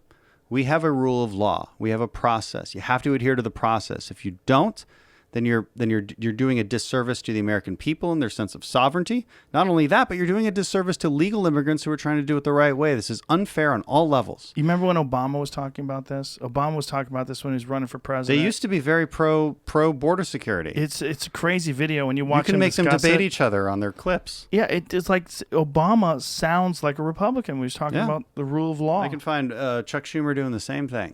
Yeah, it's sad that these things become tools in order to get their side elected. It's really I think sad. it is. Again, like there's certain issues people are like, well, why can't you find the middle? And I'm like, sometimes you can, if the objective is the same. If the objective is the same, we can work together. If the objective is not the same, we can't work together. Now, here's where the hippie idealistic aspect of my own personality comes into play. Because I go, well, what would disincentivize people to try to illegally immigrate? Well, the best strategy, I think, would be make their country a place where you wouldn't want to leave. Well, there's agreement on that. I mean, that would be the best. Like, is there a way where we could make these places where these people flee from? Yeah. How would you do that? Well, I think our foreign policy needs to focus in our own backyard. I think we need to look at the Western Hemisphere as a place to invest in and to focus our foreign policy For sure. on. But we have an issue with illegal immigration. Yeah. Like, the way to stop that would be to make these places, if you find the primary places where people illegally immigrate from, what would be the best way to enhance those places to make that less likely? To give people opportunity in those places. So what people, is that outside? I mean, am I just thinking like an idiot? We passed bipartisan legislation in the last session along these lines. Like, look, let's invest in this. This is a worthy investment. Plan Colombia, which is the U.S.-led plan that got Colombia to where it's at right now, is an extremely amazing success story. And it's now, again, you've got a Colombian people and a government that you can work with. And so that's a requirement anytime you do this. And it's rare, unfortunately. Do you have the same thing with Northern Triangle countries? Yeah, you kind of do. I mean, look, you had, what was it? Which president was on the Tucker Carlson show recently? Either Honduras or Guatemala. Or no, it was El Salvador. It was El Salvador president. And this is obviously a guy we can work with who wants to work with us. The Mexican government, is they're going down an interesting track right now, which I don't quite understand. However, they definitely don't want caravans of people coming through their country, and they definitely don't want to keep empowering on a financial basis the Mexican drug cartels. They want to work with us on all. This is why the Trump administration was so easy for them to engage in these agreements with them. And the fact that the Biden administration just ripped them up on day one was absolute insanity. That was a request from immigration activists that from the far left that want more illegal immigration for maybe political purposes, and that's all that these Democrat politicians are listening to. Now, not all of them. You always ask me who's on the left who's saying something different. Well, there's actually multiple Texas Congress members, Democrat Congress members, who at least have somewhat spoken out against the Biden administration for what they're doing. Henry Cuellar is probably the best. He's probably the most bipartisan member that I can think of. I mean, he's on gun legislation with me, that guy. All right. So, I mean, shout out to Henry. Henry's a friend. But he's, again, true liberal. He's representing his constituents. How about that? Like, if you don't want to label people, he's representing what his constituents want. And his constituents who mostly have Hispanic last names, by the way, they still don't want illegal immigration. Right? There's this myth out there that you can just group Hispanics into this category, and it's just not true. As somebody who grew up in South America, I think I understand the culture fairly well. You just can't. And it's not obvious to me that they just want illegal immigration on top of illegal immigration. They want the opposite. They're voting constituents. They want fairness. So when let's bring this fucking podcast home. How do we fix this issue? How do we fix this ridiculous bipartisanship, or ridiculous partisanship rather, that we have? There's a ridiculous polarization between the two sides, a ridiculous right versus left narrative. How do we come together? How do we join together? Because the problem with whether it's a guy like Trump or whether it's a person like Biden, these people that pull us in the left or pull us towards the right and then make being in the center a crime, or make being in the center something that's chastised. Like, how do we bring everybody together? What do we do? You're a politician. I'm not going to give you the... You're a congressman. I might not give you the answer you totally Come want. on. I'm going to say this. The nature of politics is opposing sides, and you're never going to escape them. You have different dispositions, and those dispositions are rooted in psychology. They're rooted in human history. And in today's manifestations, we call them the left and the right. We call them Democrat and Republican, but they've been long-standing for a very long time. And there's two different dispositions. One believes fundamentally in a good-natured way that if we just had enough power in a centralized way, that we could form humanity into a more utopian reality. Okay, I don't believe that. That's not my disposition. My disposition is, I think you should structure government with a set of incentives, and with a light touch, simple rules for a complex society, and that you should acknowledge that bad things can happen and that risk can happen, but that the best possible outcomes come with that simple approach to governance and a simple set of incentives, and that you cannot fundamentally transform human nature the way you'd like to, because these different dispositions will always manifest, no matter what. That's the first truth. And so those dispositions always manifest into different policies, and we will disagree on those policies.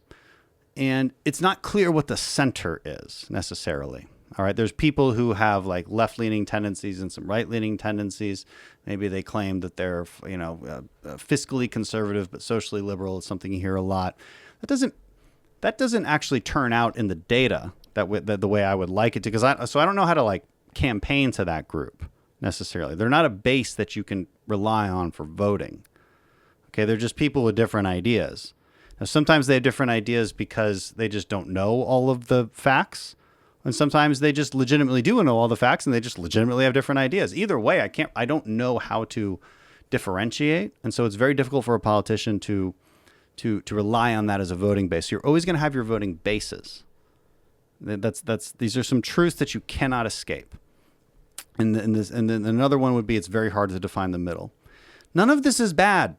None of this is wrong. Okay, we have differences in our politics and our ideas, and we created a system. The masterful thing about the American system is that we've created it in a way that allows us to have these debates in a vigorous way and transfer power in a peaceful way. Even if it was messy this time, it's still transferred, and we dealt with it. And that's an amazing thing. No constitution is older than ours. Can you imagine that? There's a lot of countries that are way older than ours, but no constitution is. No constitution enshrines inalienable rights the way ours does. There was some genius in the founding. We should appreciate that. That's the center, I suppose, is that classical founding that we agreed upon at one time, where you can't tell me what to do. You can't infringe on my rights. It's a live and let live philosophy. That's the American way. The more we try to veer from that, the more we're going to end up in these pockets, because the more the left goes extreme, the more the right feels it needs to go extreme to respond to that. I think that's what I see happening, generally speaking. And so what's the best way out of that? It's tone, I think. I think it's tone. I think it's, look, know why you believe what you believe and be able to express it in a rational way. If you can't, then you shouldn't trust that person. And debate heavily. And if Congress is gridlocked, then Congress is gridlocked. That's fine. Remember, those are laws that must affect every single person in America. There's nothing wrong with gridlock in Washington. Okay? Because guess what? You can still solve your problems at the state level and the local level. You can still go vote in your school board elections. You know, when people vote in their school board elections, like 3%. You know, when people complain about their education system, 97%. A lot more. A lot more. Yeah. Go get involved in your local level and get informed and be humble about it. A sense of humility, frankly, is maybe what you're looking at. Like, I know what I believe, right? And I know why I believe it. Like, you're not going to change my mind in a really big way, and that's fine. But if you're going to take a really hard position on something, please know why you believe it. There's no shame. There's no shame in ignorance. It's not your fault you don't know a lot about why Medicare works the way it does. Or any given subject. Any given subject. It's not your fault. You're trying to get your kids to school, man. Yeah. But at least be open-minded about it. And let's have rational conversations online. Even my supporters will be like, I'll go to like an event and I'll be taking pictures with people. And somebody will say to me, "Oh man, I give you so much hell online." I'm like, why? Like, because they're bored. You they're obviously losers. you obviously like me, but like you're contributing, and this is from my own side. Like, you're contributing to the toxicity that we're all feeling. They haven't been expressed. They haven't been explained that yet. The problem with people online is that there's like it's too easy to just be negative. It is. It's too easy. And that's a problem. It is. And that's what you're sensing. That's why you're sensing this division. Yeah. And there is division. And look, I do think, again, I'm speaking from my own partisan hat here, but I do think the Democrat Party has taken on positions that they never would have taken on 10 years ago. I think they've moved way to the left. Agree. I don't think the Republican Party has. I can't distinguish my current Republican Party from a policy perspective from Reagan's. Now, the tone is different, and that's what needs to change. When are you running for president? Last question. Nah, you've already asked Come me on, this. son. I asked you that a year not ago. soon. Not soon. Dan, That's it. you're a good man. I appreciate you very much. Thank you, brother. Thanks Always for being fun. here. You're a good man. Thank you. I support you. Thanks, Bye, Jeff. everybody. Thank you very much.